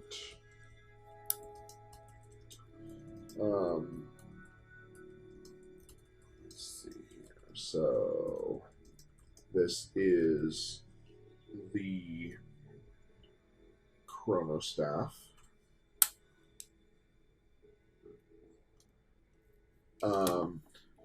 You also see a set of armor. And again, I will send all of these guys to you after the session, so you guys have them. This is called the Elven Chrono Armor. It's a masterpiece of elven craftsmanship, forged from the finest mithril and enchanted with ancient chronomancy spells. Sleek and form-fitting, the armor is adorned with intricate elven runes that shimmer with ethereal light, reflecting your connection to the flow of time. Despite its lightweight design, the armor offers unparalleled protection against both physical and magical threats. This has a mithril mesh. It's crafted from mithril, a rare and resilient metal favored by the elves. The armor offers exceptional durability while remaining lightweight and flexible, allowing you to move with grace and agility. The armor is also imbued with chronomancy spells that enhance your magical abilities, allowing you to manipulate time with greater precision and control, even without your staff. And it's engraved with ancient elven sigils and symbols. The armor channels the natural energies of the forest, granting you increased resilience and attunement to your surroundings. There's also temporal warding in this as well, to save you from any unpredictable forces of time. And then this has ethereal resonance. So when attuned to your chronomancy spells, the armor resonates with ethereal energy, amplifying the effects, allowing it to spread even farther. So if it has a range, it will gain an extra 10 feet of range. And then finally, you have an elven cloak. Draped over the shoulders of the armor, an enchanted elven cloak billows and flows with your movements, blending seamlessly with surrounding foliage and providing camouflage in natural environments.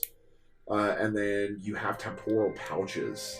So attached to the belt of the armor, there's a series of small pouches containing vials of rare elixirs and enchanted artifacts, allowing you to replenish your magical reserves and bolster your abilities in time of need. And this is what it looks like, and you are going to freak out.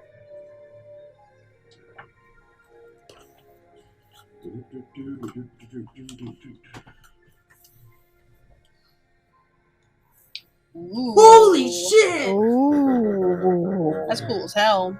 Can I have that in real life? Along with a staff? Ooh. Yeah, mithril armor, baby. Okay. Next up, Terrily. You open your locker. You find a blade called the Temporal Blade. It's a masterfully crafted weapon forged from a rare alloy known as Temporium, found only in the depths of the Temporal Forge. It's a slender and elegant sword, its blade shimmering with iridescent hues that seem to shift and dance with every movement. Etched along the length of the blade are intricate runes and symbols that pulse with arcane energy attuned to the flow of time itself. So this blade possesses a keen edge that can slice through the very fabric of time, allowing you to manipulate temporal rifts and create openings in the space-time continuum. When wielded in battle, the blade serves as a conduit for your chronomancy spells, amplifying your magical abilities and allowing you to cast spells with greater precision and potency. Just like the Staff of Tyranny, this has the temporal distortion field, so if anybody gets close to you, they experience disorientation and confusion. This also has a chrono-cleansing aura. Embedded within the hilt of the blade, an enchanted gemstone purifies the temporal energies that course through it, ensuring that you remain unaffected by any temporal distortions you create. It also has a compass and a beacon, just like the staff does. And I will show you what that looks like. As Terrily's seeing all of their stuff, Tyranny's going to be putting on all of our armor.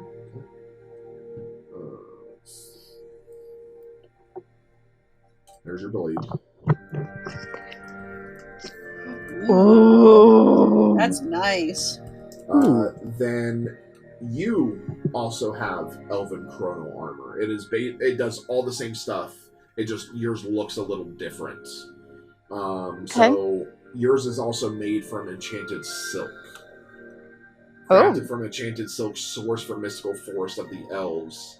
So it gives you more flexibility and agility.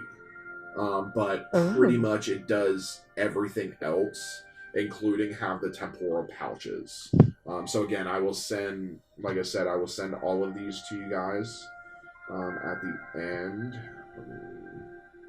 You'll like this. I may not show this to you. Can I see it then? Just kidding.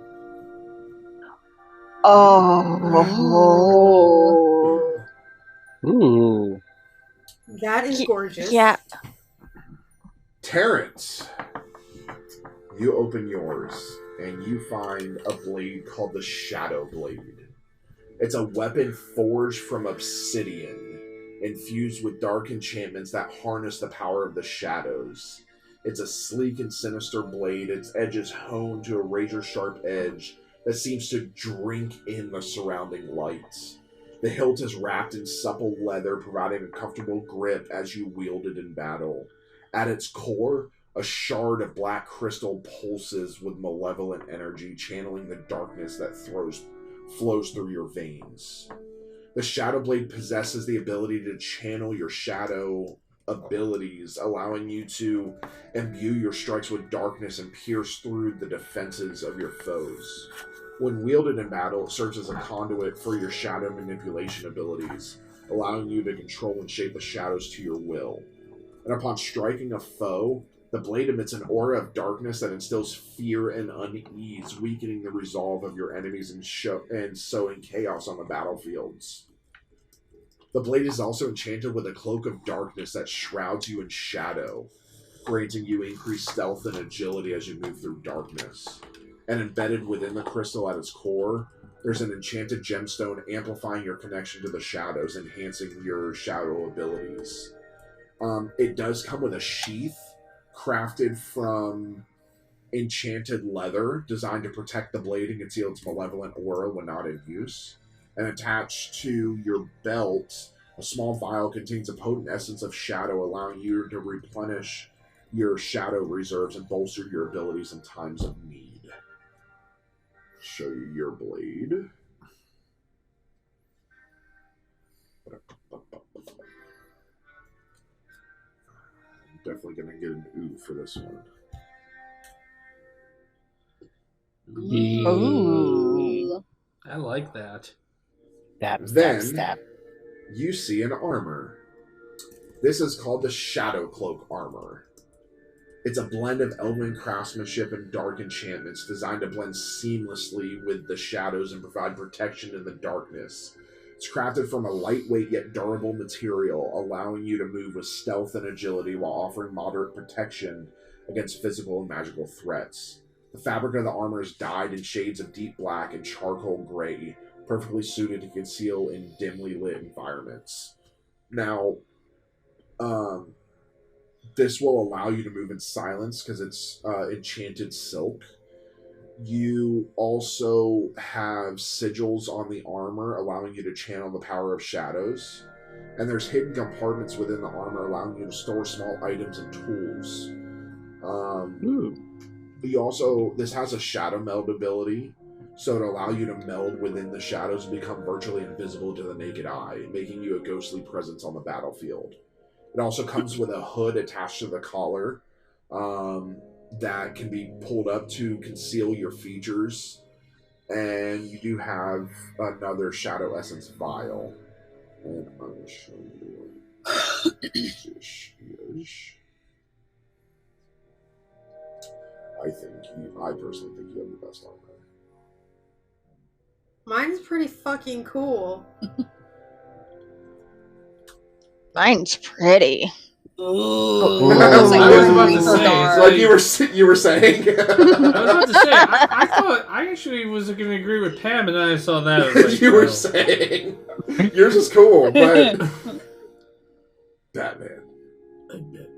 I was thinking something else. Yeah, this is like Grim Reaper Batman. Or Assassin's Creed. Yeah. Like a Shadow Assassin's Creed. Like black. Lunaros. Yeah. Oh boy. You open yours and you find a weapon called the Beast Caller's Bow.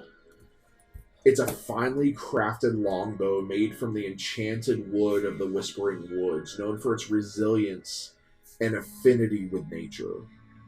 While you yourself do not possess magical abilities, the bow resonates with natural energies of the forest, enhancing your connection with the creatures you command. It's adorned with intricate carvings of forest animals and topped with a gemstone that glows a soft verdant light.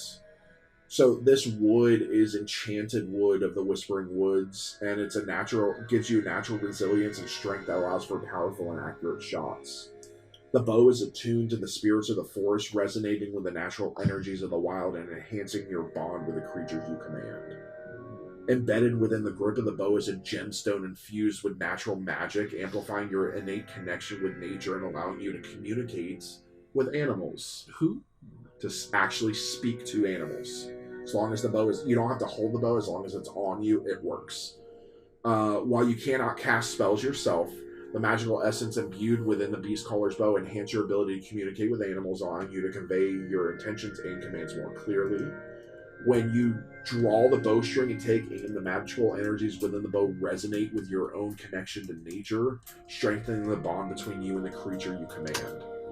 And the beast caller's bow channels the untamed power of the wilderness, infusing your arrows with primal energies of the forest and making them more potent against your foes. So each arrow, you can choose an animal for it to take the shape of. And whatever animal, if you choose a bear, that'll hit stronger.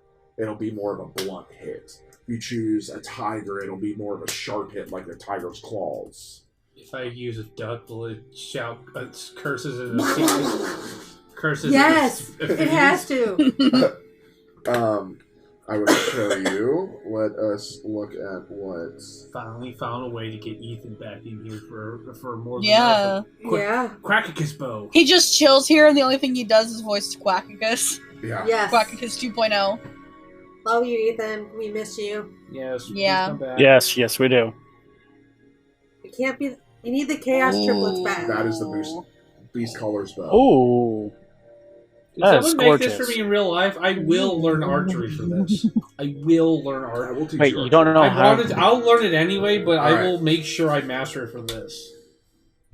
You find armor. Oh boy. This is the Elven Wildwood armor.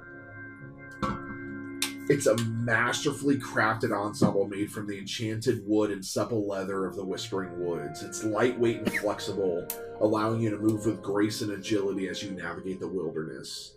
Adorned with intricate elven designs that blend seamlessly with the natural surroundings, this armor serves as both protection and camouflage, enabling you to blend into the forest and move unseen by your enemies if you're in a forest. So the armor is adorned with delicate elven motifs and patterns expertly woven into the fabric and imbued with protective enchantments that enhance its durability and effectiveness. Essentially, you gain 1 extra armor point by wearing this if you are in the woods or if you're outdoors. The armor is reinforced with supple leather from forest creatures, providing additional flexibility and mobility while ensuring maximum comfort. The muted colors and natural materials of the Elven Wildwood armor allow you to blend seamlessly into your surroundings, providing camouflage, enabling you to move undetected through the wilderness. And I will show you. Do you have a question about this stuff? The armor specifically. If we morph into our other forms, will this conform with us? Yes. Alright. This has a run at one of the best armors. We need to see Stu's stuff too. Oh, you will. Oh, mine's best. I'm sorry. Hands down. Yeah, mine's that's best. nice. Ooh, that is nice. That. It looks like a copy of mine, just green. It's different. It's a little different. Yours is Similar more make of a with its own solid. oven. Yours I'll looks be more honest. like a plate. I created Ben's based off of a Power Ranger, so I'm the Green The Green Ranger. Ranger? that's kind of why it looks like that. You're Tommy. Yeah. Rest in peace. Dottie, Yes. you open yours. You see a staff.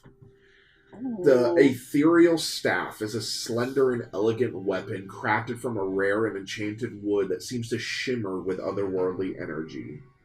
At its tip, a glowing crystal pulsates with arcane power, casting an iridescent glow that dances along the length of the staff. Adorned with intricate runes and symbols that represent the weaving of reality, the staff serves as both a focus for your magical abilities and a conduit for channeling the raw energies of the ether. Now, this allows you to enhance your ability to manipulate the fabric of reality, allowing you to weave spells and incantations with greater precision. This also is a conduit, allowing you to unleash devastating magical attacks. And upon striking a foe, the staff emits an aura of ethereal energy that disrupts the fabric of reality, causing disorientation and confusion amongst your enemies. Infused within the crystal, at its apex, is a fragment of the ether, the mystical substance that permeates the cosmos and binds all things together. It amplifies your connection, allowing you to harness its power and shape it to your will. When not in use, the staff is shrouded in a faint ethereal veil that conceals its true nature from prying eyes, making it appear as little more than a mundane walking stick. And let me show you what that looks like. I actually like this. Let's see. I'm saying I actually like this, like I didn't make all of these. How late were you up? I should say, how early in the morning were you up until creating all these? Well, I created these a couple Ooh, weeks that's ago. pretty. That is really that. pretty. Now, you also Mine's find still my out favorite. the arcane weave robes are a masterpiece of gnomish craftsmanship, meticulously woven from fine threads of enchanted fabric that shimmer with ethereal energy. The robes are lightweight and flowing, allowing for unhindered movement as you weave your spells and incantations. Adorned with intricate patterns and sigils that resonate with the energies of the Aether, the robes serve as both protection and conduit for your magical abilities. So you have an enchanted fabric that helps against both physical and magical attacks, so you gain +1 armor, no matter where you are. Awesome. They also offer ethereal protection, so if somebody else is doing ethereal magic, you're not affected. Okay. And let's see. I laughed at this one just because it's funny.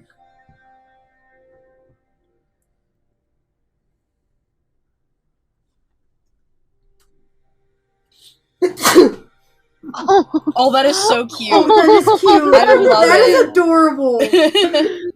I love it. That is so cute. Alright. And Stu opens his. Stu finds the symphonic lyre of the elements. It's a masterfully crafted musical instrument fashioned from the sacred wood of the sacred grove and adorned with intricate carvings that depict the swirling patterns of the elements. The lyre features strings made from enchanted fibers that shimmer with ethereal light, each tuned to resonate with the harmonies of fire, water, earth, and air. When Stu plucks the strings and plays melodies upon the lyre, it channels the elemental energies, allowing him to wield their power through his magic. And I won't go through all the stuff because it doesn't matter to you guys, but I will show you what his lyre looks like.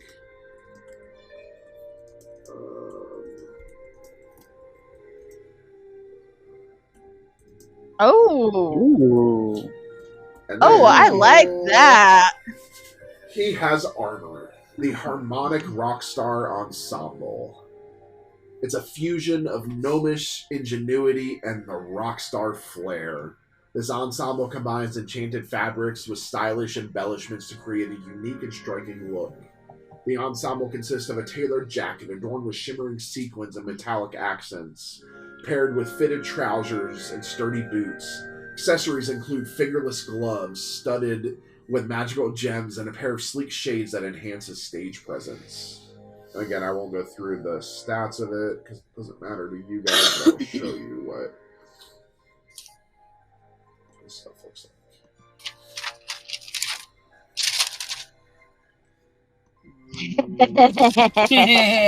I like it. Yeah. So, with all of that, you have some time to relax or prepare before you get to the realm that you were supposed to be at. And that is where we're going to take our break. So, we will be right back, everybody, right after this. Alright, and we are back. So,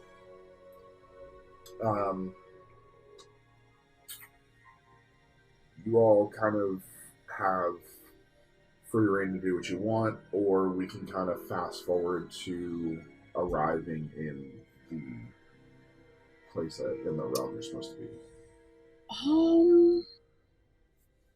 I'm gonna go find my. Are you still there in the armory? Yeah. So I still haven't touched my stuff. I'm still mostly dumbfounded, but I go something. I go up to Tarrant and just slap him across the face. Ow. Just Yeah. I'm just over there trying to piece my armor together. I'm like, what? What? I just rub my cheek. Snap out of it.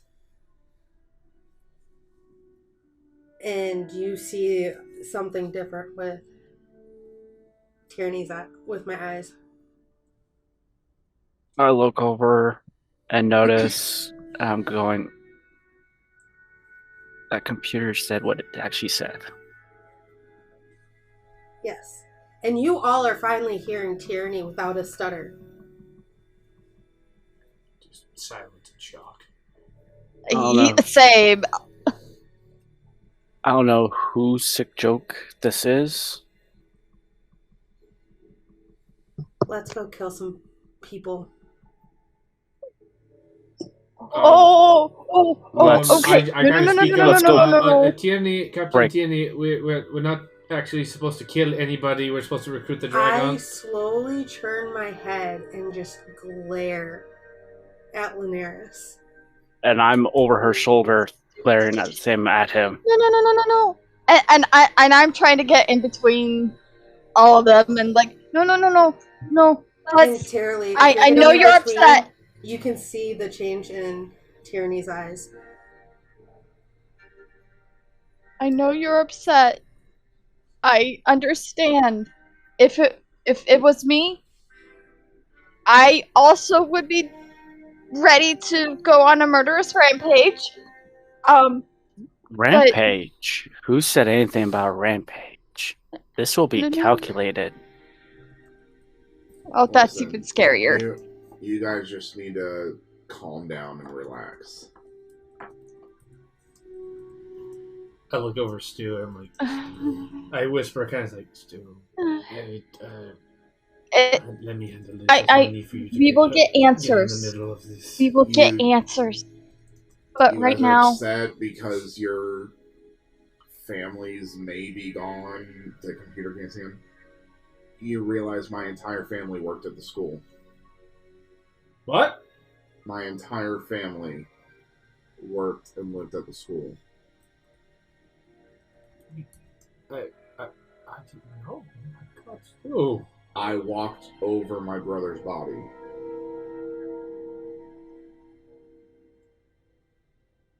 do. So Kind of loose the grip of my helmet and just kind of clacks to the floor. you and your murderous rampage, I get it. But do you really think that you guys can take on a fucking dragon? I can die trying. What good does dying do? Does it bring your family back? But does dying help you find your family?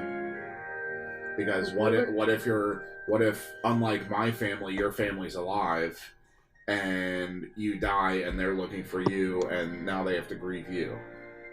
It doesn't do you any fucking good to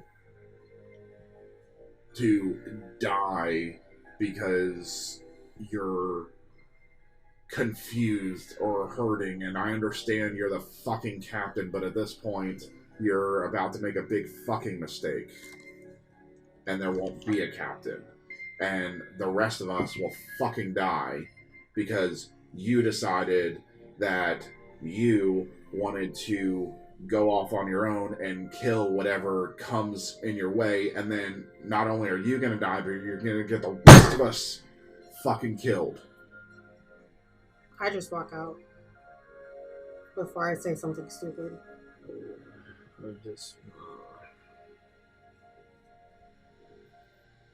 I finish grabbing my stuff and I follow after her. And Stu looks at the rest of you.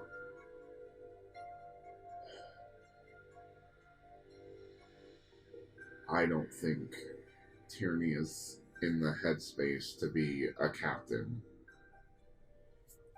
I understand that Caution chose her, but right now we need to make sure everything's done the right way, because if Caution dies, who knows who the next captain is? It may not even be one of us. And then we're stuck wherever we are. We need to get this dragon. You need to keep your sister under control. I understand that you're hurting and you're confused and you don't know what is happening, but you need to keep your sister in control. Otherwise, your sister will die. Do you really want your twin to be dead? I have no plans to letting her do reckless things. That's why I put in the point of calculated. If they are alive, there's no need for anyone to die. At this But point, I'm not also gonna go out willy-nilly go killing everyone. At this point, we need these dragons' help. But if your sister is hell-bent on killing, she's gonna see a dragon and just kill it. And where are we? We're stuck. Or dead. In this state, we are each other's anchors. I'll be sure to pull her back should she get out of control. But be warned, she may also have to pull me back should I be out of control. But I am Palmer. I have a mind. I plan. I have focus. These dragons, as you say, will help. They may help more than what we just assume. It may help me and Terry understand more about why, for some reason, the town we lived in doesn't register. As you say, they could be alive. And that's my greatest hope. So leave tyranny to me and Terry. I'll make sure she doesn't do anything too reckless.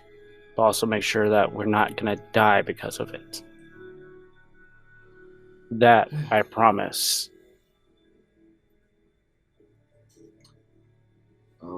Computer, how much longer do we have? By my calculations, you will arrive in 10 minutes and 54 seconds. I pick up my helmet. I kind of looked at Dottie and everyone else. I'm like, well, He's putting on his fingerless gloves. Yeah, I put my giant robe on. Trails behind me. I kind of looked at the I'm putting everything on. Well, and then putting the hood up. Haven't gotten dressed up for nothing.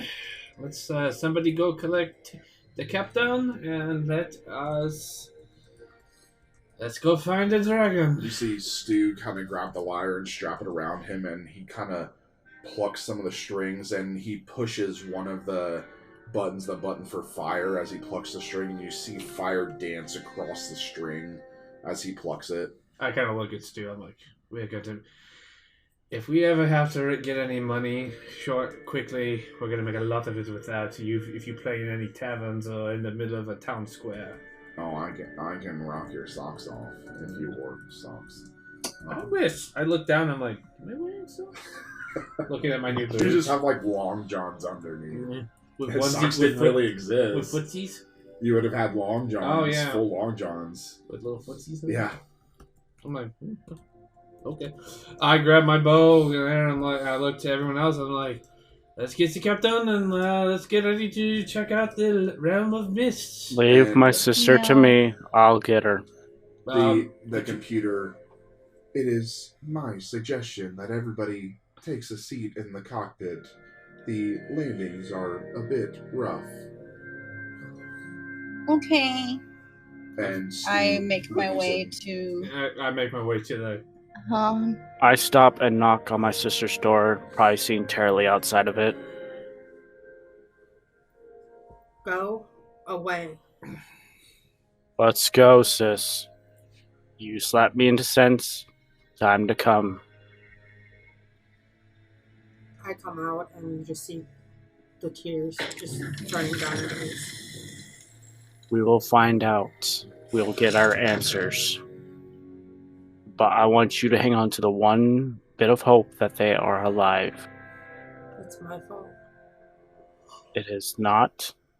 I blame something else. If they didn't see the tattoo, none of this would have happened.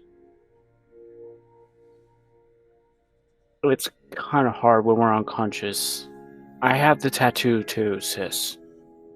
I'm burned, but for some reason they didn't mess with something else on me. Which I have to figure out and talk to someone about. Terry, will you please help me guide my sister to the place? Please, Tyranny, we need a strap in. We're about to land. Okay? I hold my hand out to Tyranny. I grab Terry's hand. Just another step. We'll deal with it. One step at a time, remember? Remember what they always told us. As you make your way, door closes behind you.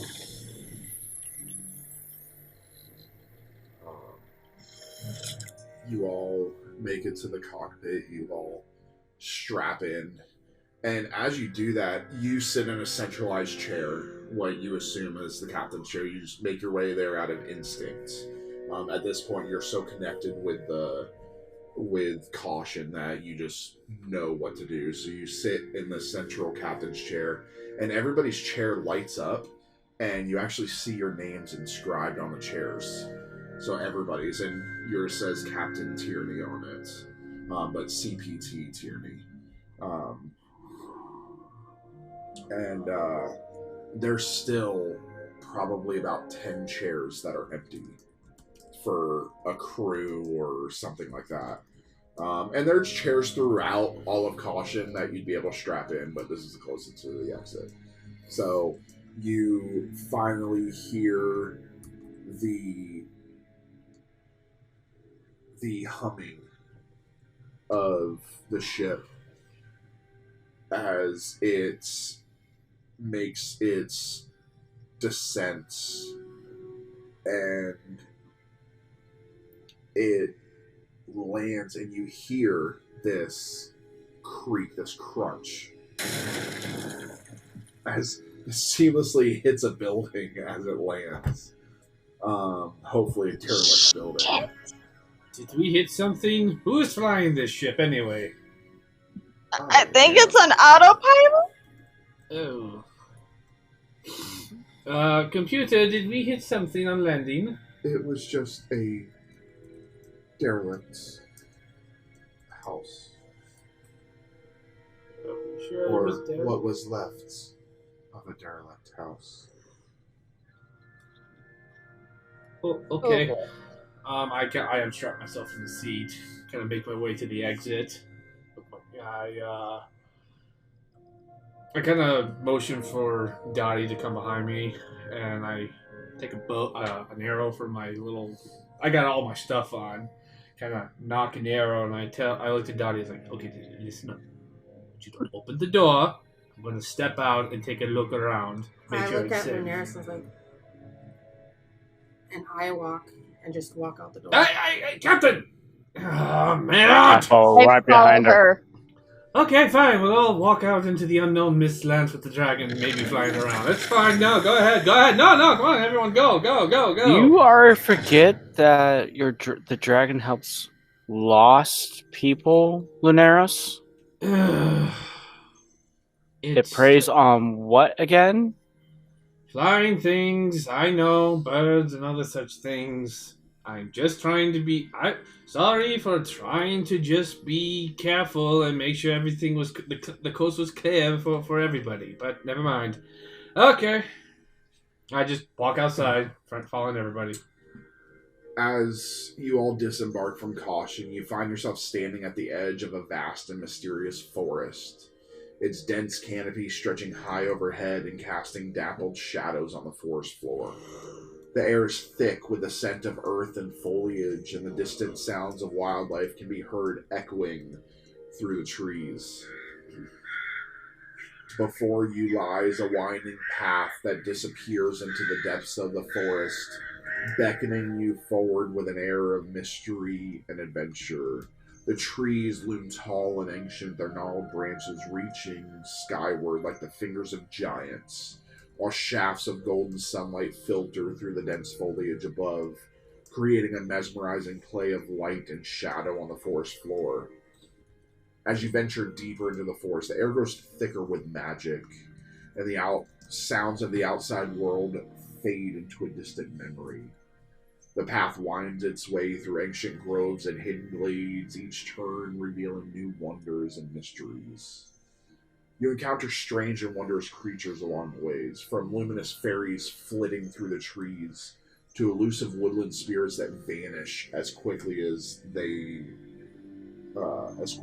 appear. The very trees themselves seem to come alive, their branches twisting and shifting in response to your presence, as if whispering secrets of the forest. As you journey deeper into the heart of the forest, you come upon a clearing bathed in soft ethereal light. At its center stands a majestic grove of ancient trees, their gnarled roots intertwining with the earth below in a dance as old as time itself.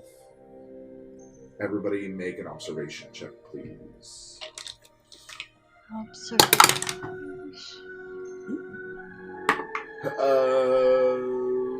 Dottie. 10 out of 12. Luneros. 12 out of 12. Terrence. 12 out of 12. Okay, Terrely. That's a failure. 1. Terrely goes blind. Tierney. 5 out of 12. 5 out of 12. Okay. So for all but 2 of you, amidst the towering trees, you catch the first glimpse of the dragon you seek. A magnificent creature of shimmering scales and eyes that gleam with ancient wisdom.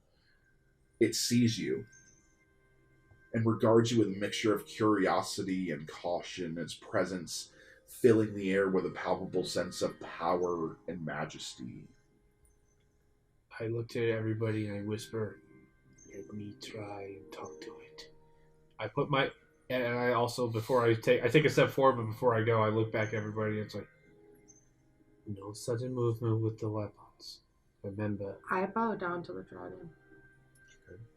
I kind of know kneel next to my sister. The same thing. I'm a little confused, but I kind of like do the same thing. I also I do what my people would consider a polite to the greeting,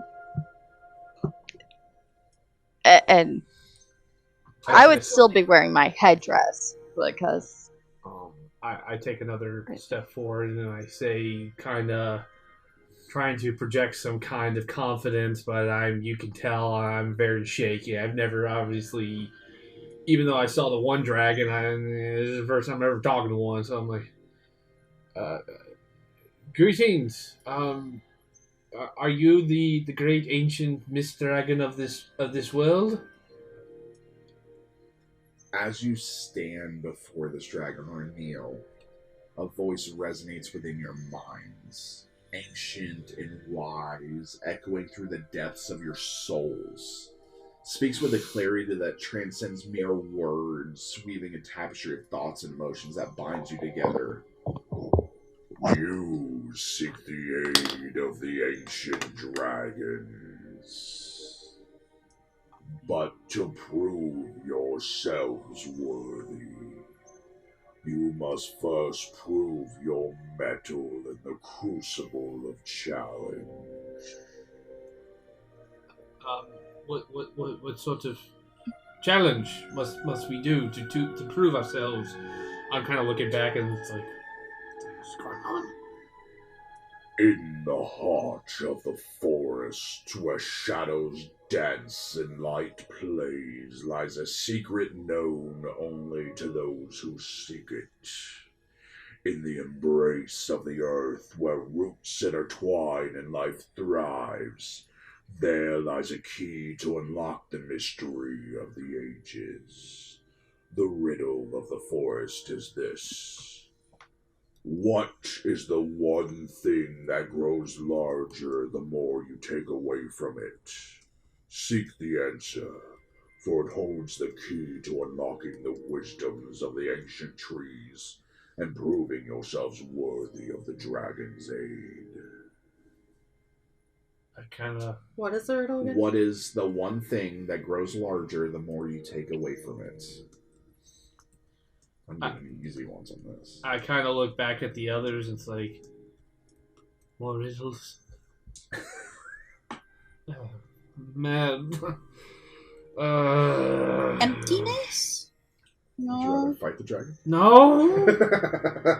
Susan, would you rather fight the dragon? Still, I don't know what to fight the dragon. Okay, we're good. I'm like, Yes, we're good. trying to eat my pencil while I'm writing.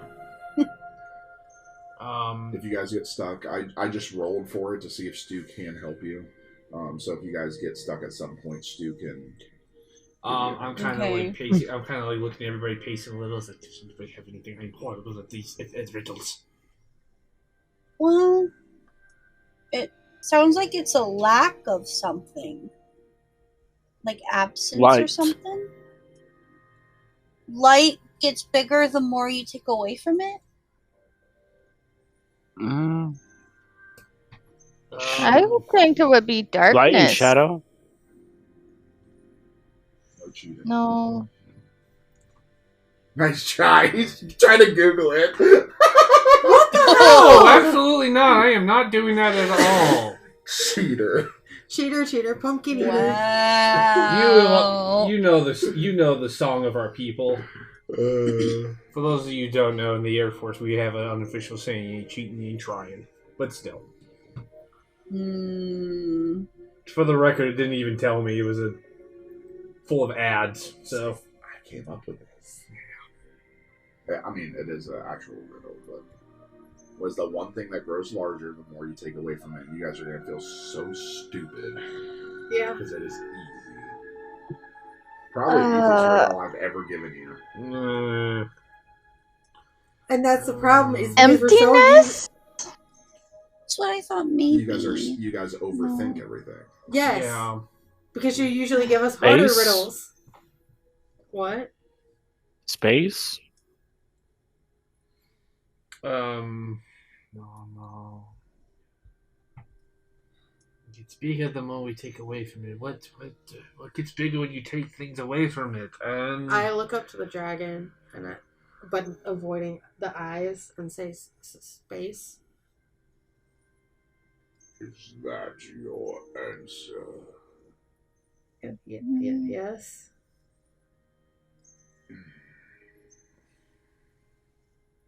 Wrong. You get one more chance. Hey, Stu! Do you have any ideas? Okay, thank you. We will let you know when we make our final guess. And I kind of turn to you. Tell me, please. Consult with us before you answer. I'm gonna roll again.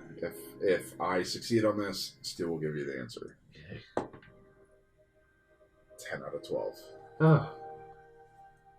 Or 10 out of 10. What is the one thing that grows larger the more you take away from it? Oh, it's easy. It's a hole. What? Oh! Yes, Oh you my dig. God. You take more dirt away from the hole. Take It gets dirt away, bigger. it makes it bigger. The worst part is I thought of that and I didn't think. I was like, no, that That wouldn't be is- the answer. It's But I told you it's easy. Space also makes sense because the more you take away from it, the bigger it becomes. It's a close answer, but it's not the answer. It's a good guess, honey. Really, it is. That's because of what I was thinking. But you said it first. Okay, I look at everybody. So I hold. Okay, we are all in agreement. Look to Tierney. Okay, I turn around and I go to the dragon. Great dragon. Our final answer is oh.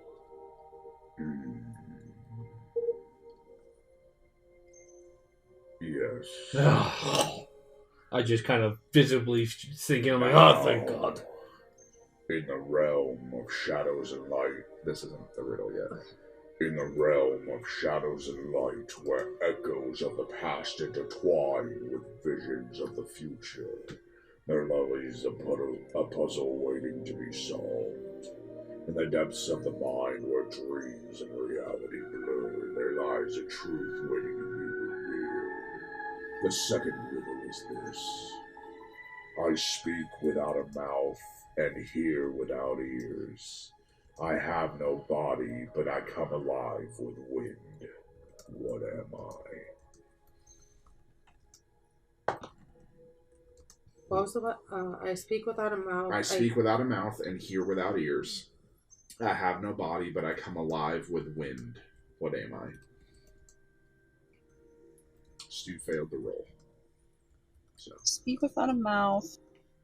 I'll do one more roll later. Speak without a mouth, hear without ears, come alive with the wind. What? Sound? Rustling leaves? That's what I was thinking. A tree. True. Tree has a body. Huh? Tree has a body. Oh, yeah, it does. Oh, it has no I have body. no body. Tree trunk is its body. So, Speak without a mouth and hear without ears. I have no body, but I come alive with wind. What am I? See, the hearing part's what's getting me. wind? No. Sound? How does wind hear? No. Sound? Yeah. Wind carries sound. It speaks because you can hear it, but it also listens to what you say. Sound? Just so you know, you fail again, the dragon's gonna eat you. Just saying. You better be sure. I looked at Stu. Any ideas? I think sound is close, but I don't think it's right. I think it's a type of sound. Music? No. I speak A without whisper? mouth, hear without ears. I have no body, but I come alive with the wind. What kind of sound moves with the wind? Rustling?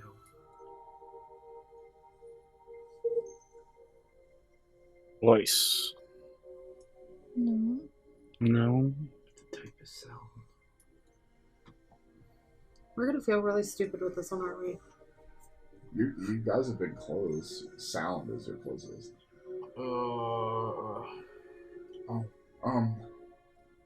What if I speak without a mouth and hear without ears? I have no body, but I come alive with the wind in a cave. Echo! An echo! Yes! An echo! I turn around to the dragon and I say, Great dragon, our answer is an echo. Correct. In the heart of the forest, where ancient trees whisper secrets and shadows dance in the moonlight, there lies a mystery waiting to be unraveled. In the depths of the earth, where roots intertwine and life flourishes, there lies a truth waiting to be revealed. The final box is this, or the final riddle is this. I read ahead. The final box. I am a box without hinges, key, or lid. Yet inside me, golden treasure is hid. What am Egg. I? Egg! Okay, what is It's it? an egg. I'm a It's box an egg. without. Oh, I'm a box without hinges, key, or lid. Yet inside me, golden treasure is hid. What am I? It's an egg. I looked at Terry. I know this one. Are you sure it's an I egg? know this one. It's an egg. It's Okay, it's an egg. It's an egg. Are you okay? You know what? You seem really sure of yourself. I back away and push her forward. You tell the dragon. It's an egg.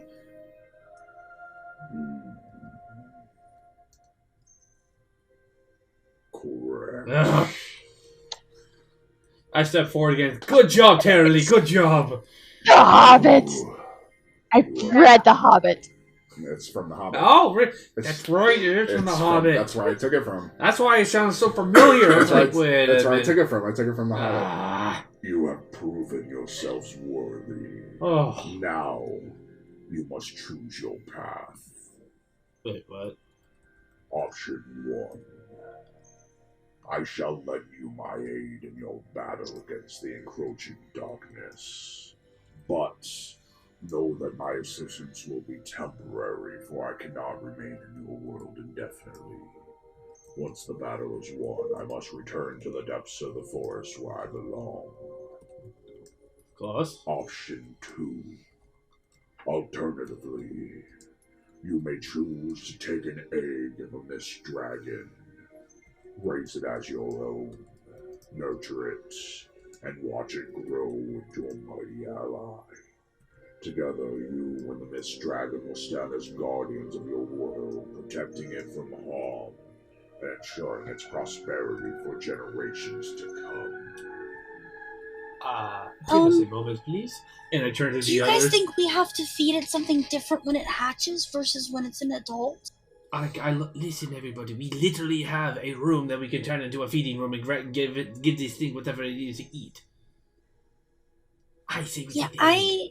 I'll raise it. I feel like we don't have a lot of time, but if I we look to do the have the dragon. time to wait for the egg, it might be worth it for a forever protector. I look up to the dragon and I step kind of away from the group.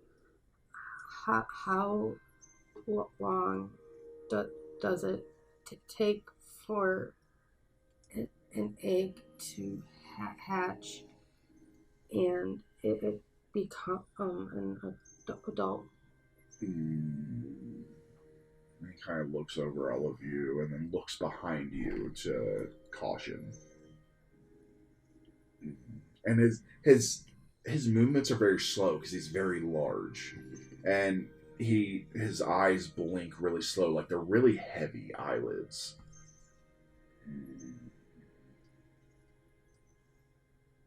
Your thing manipulates time and space. Does? Things move differently in and out of it, including you. So, I will give you the egg with some of my magic, and it will grow quicker than normal. But so will you. I looked at everybody and Well, oh yeah, you're right. And this is only in their mind. Oh, sorry. What's going on, then? I look to the group. I go back to the group and I tell them what the dragon told me. Wait, so we're Hold gonna it. get old? That might be the best. Honestly, we're kids. We're gonna be 20. We're gonna be old. Yeah, no, right. Hey, let's take it this way. I kind of look conspiracy.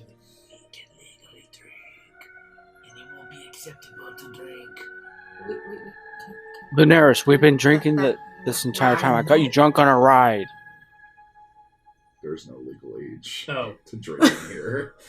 I would like. I looked at Terrily. I told you guys that at the beginning of the campaign. Yeah. I don't know. I looked at Terrily and was like,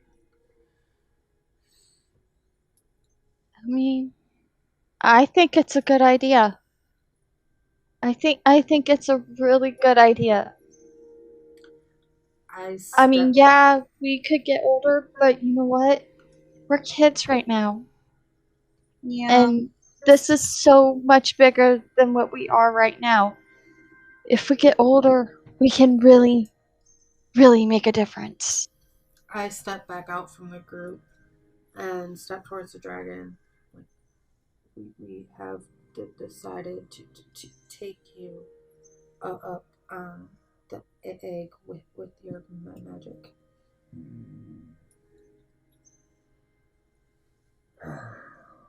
It sweeps one of its massive wings and it reaches out a clawed hand and presents to you a shimmering mist dragon egg cradled gently in its grasp. I walk up and gently take the egg. As you look, this egg is a marvel to behold. Its surface adorned with intricate patterns that seem to shift and shimmer like mist in the sunlight. It radiates a soft, ethereal glow hinting at the magic contained within. You feel a sense of awe and wonder kind of wash over you. May this egg be a symbol of hope and renewal for your world. Nurture it with care and love, and it will grow into a mighty ally, steadfast and true. And he... And you're expecting like this ice to come out. You all kind of flinch, but it's just this. You feel a little bit of cold come out, this mist, and it envelops you. It gives you chills, and it envelops you, and all of you can feel the little bit of magic working as you age 1 year. Ooh. Now go. Thank you. I look. We will Thank take good care of the egg. You finally see it stand up. And you guys just look straight up. This thing, I mean, you guys are tiny. So this thing is 20 to 40 feet tall. And it turns, looks at you, turns its head back. I try to hold up my hand up to get its attention real quick.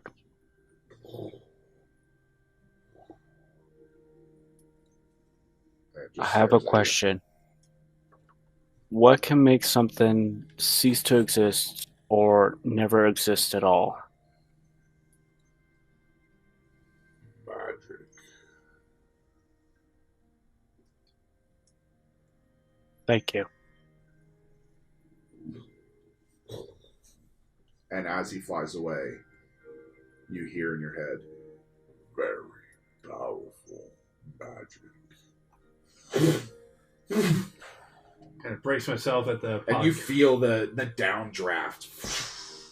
Was that to everyone? As I'm trying to hold on to this egg as gently as possible. Scrambled eggs. And then we're like, hey, we need another one! As I'm like trying not to let it fall. Thank you. As I'm trying. Was that to everyone, GM? No, only to you. Okay. So, with a mist dragon egg safely cradled in your arms, you can make your way back to Caution.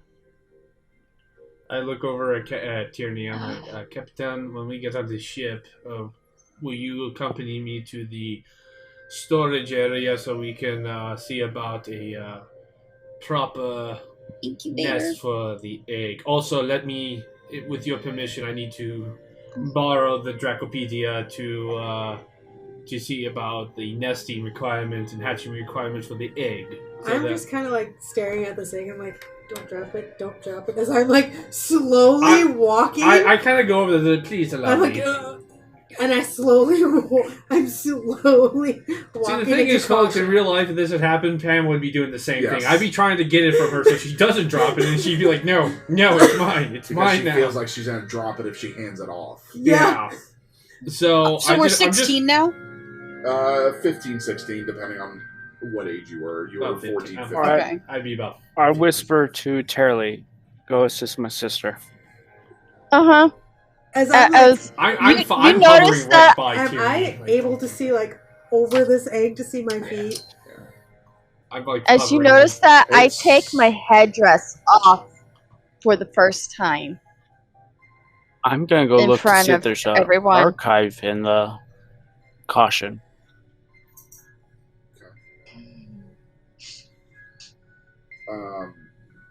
You guys can. Please don't make me have to do a check. No, you guys can go ahead and head to the storage. Now, are you going to choose where your Luma Sprints are, or are you going to choose a different door? Actually, I'm going to choose what the Luma Sprints are so that the. I'm gonna look at You're going to put the dragon where your mounts are. the dragon No! that eats. So, well, That if eats we. flying animals. I was going to try and condition it so that it wouldn't eat the Luma Nature. Sprints. That's Huh? its Nature, meal. Nurture. Alright, we're going to go to Have we another. not studied nature versus nurture how many times? Yeah, that's true. Okay, I go to another I one. mean, we can put him in there. If you No. want. No, no. Oh my god, Okay, we'll just I be go- on I a go to quest ano- and I one of go us will to drop another- dead. I go to another unused. You guys are just just shopping, and one of you just drops dead. What happened? Go back into caution, and the dragon's just sitting there eating the Luma Sprint.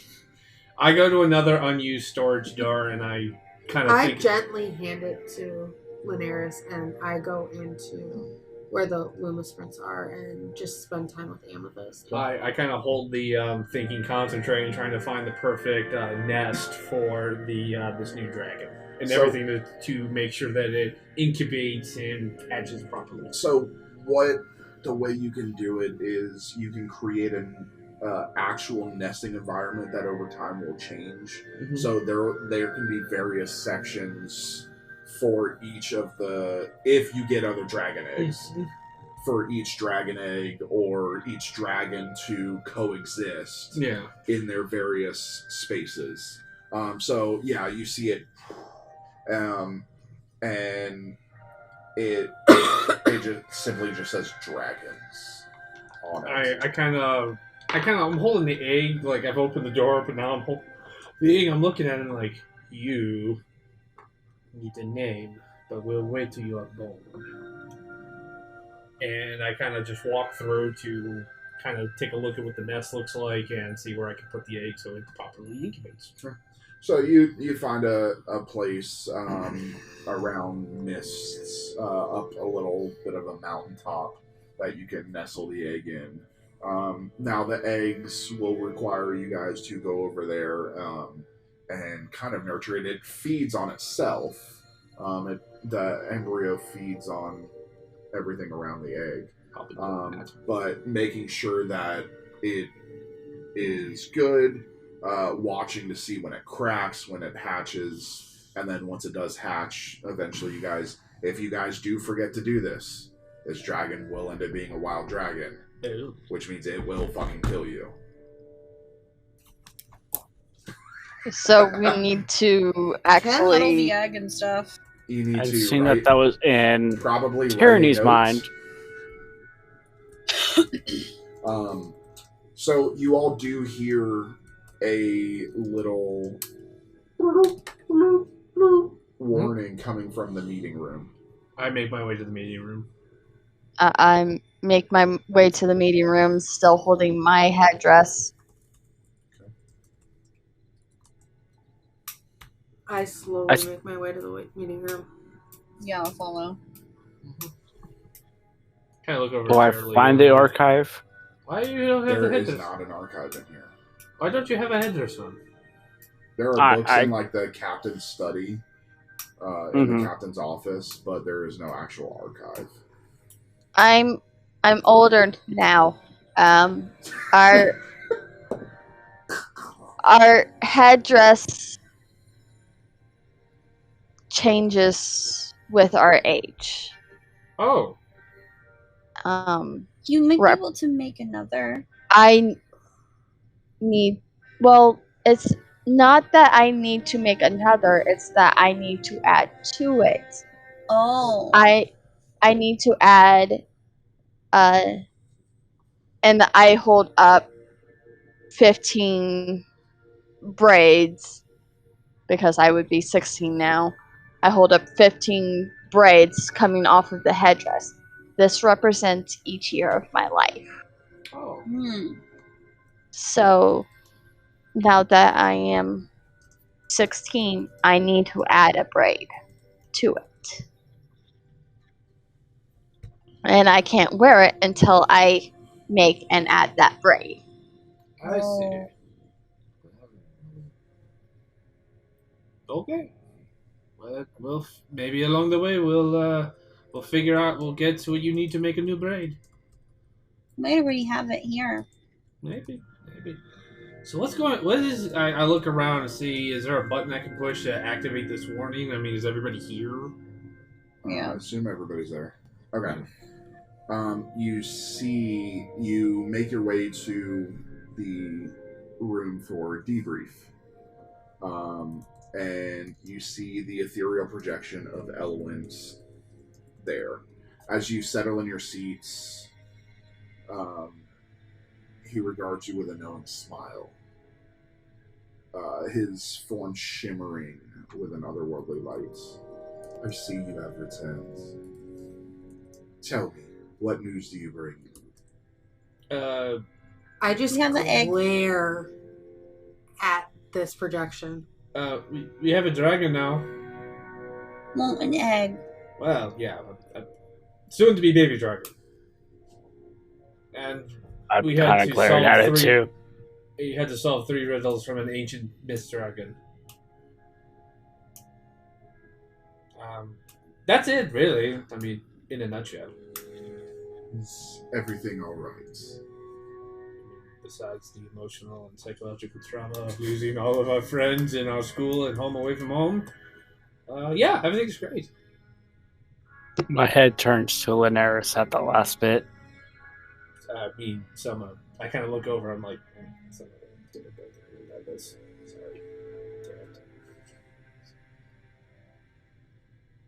Shut now. Are you just a computer projection, or are you actually talking? Talking to you, aren't I? Do Alive, you talking. have the memories of Elohim and the consciousness of him? I don't have a consciousness per se. This is a mixture of magic and technology.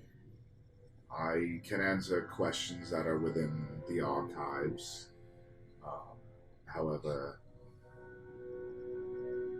any knowledge that Eloin may have kept to himself, I would not have knowledge unless he programmed it into me. So you're not sentient? I am not. I suppose.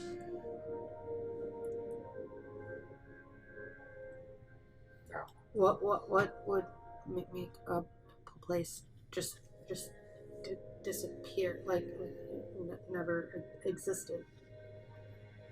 I turn away from my sister as I got the answer already. it kind of like tilts its head up like it's calculating. Magic. Ancient, powerful magic, perhaps. Or perhaps it never existed to begin with. I look to Terrence and Tyranny. I am very sorry to ask this question, but I'm sure you know that your home existed, but I mean, is there any chance that maybe some of it was not real? I give a death glare back to Linares. Sorry, my friend. I look down because I'm asking myself the same question. Just asking. Just asking. Well, like fake memories? I don't know, Lunaris, maybe. I get you want answers. I get you're trying to help. But that question holds in, is all our memories mean they're fake? All the times I mean helping my sister. Us growing up with our loving human parents. And this will be the first time you guys heard us that we're grown by humans. I'm at a loss of words for Tyrannus. So I just looked at the projection of Eloin, and I asked further. I mean, you said ancient magic. Could this ancient magic? What kind of ancient magic? Who has that kind of ancient magic?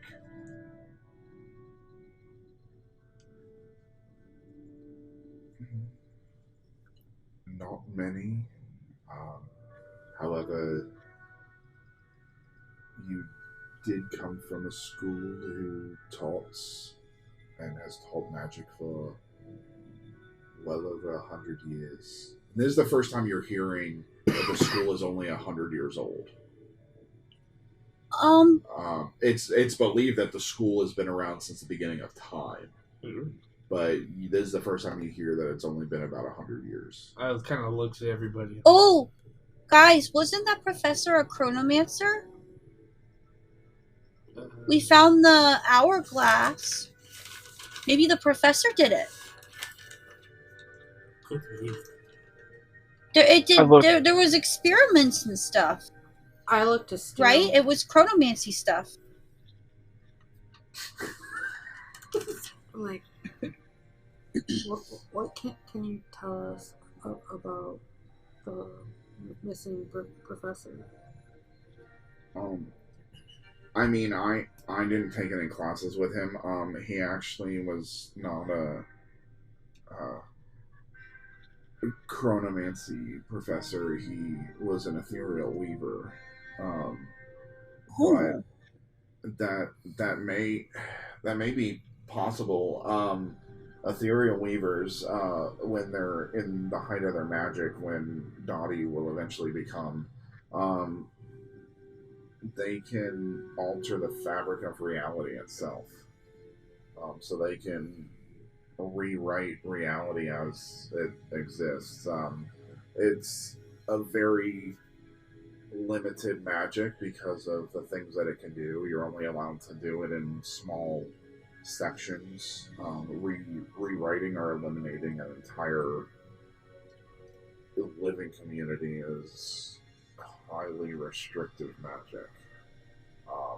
If you're caught doing it, they will put you to death. Can't put that by in. hanging. Well, there's nobody to report the crime. If we were to go there, would I be able to kind of find a trace of something, maybe in the strings of the weave? I mean, it's possible. It depends on how well the person shielded their magic. You're a beginner weaver, so you could probably, if it's not hidden well, you can maybe find traces. But I'll be honest. I know you guys want to find answers, but I don't want to go home. I think the dragon should be the priority because, they're kind of flying around and destroying everything. I agree. So and I don't want to go home and not see home. So I'll do some research and see if I can find something, but I'll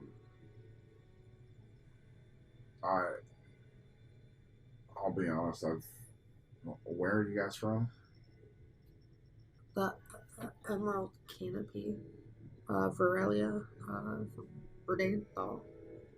I've heard of the place, but I don't recall any human settlements there, from what I remember.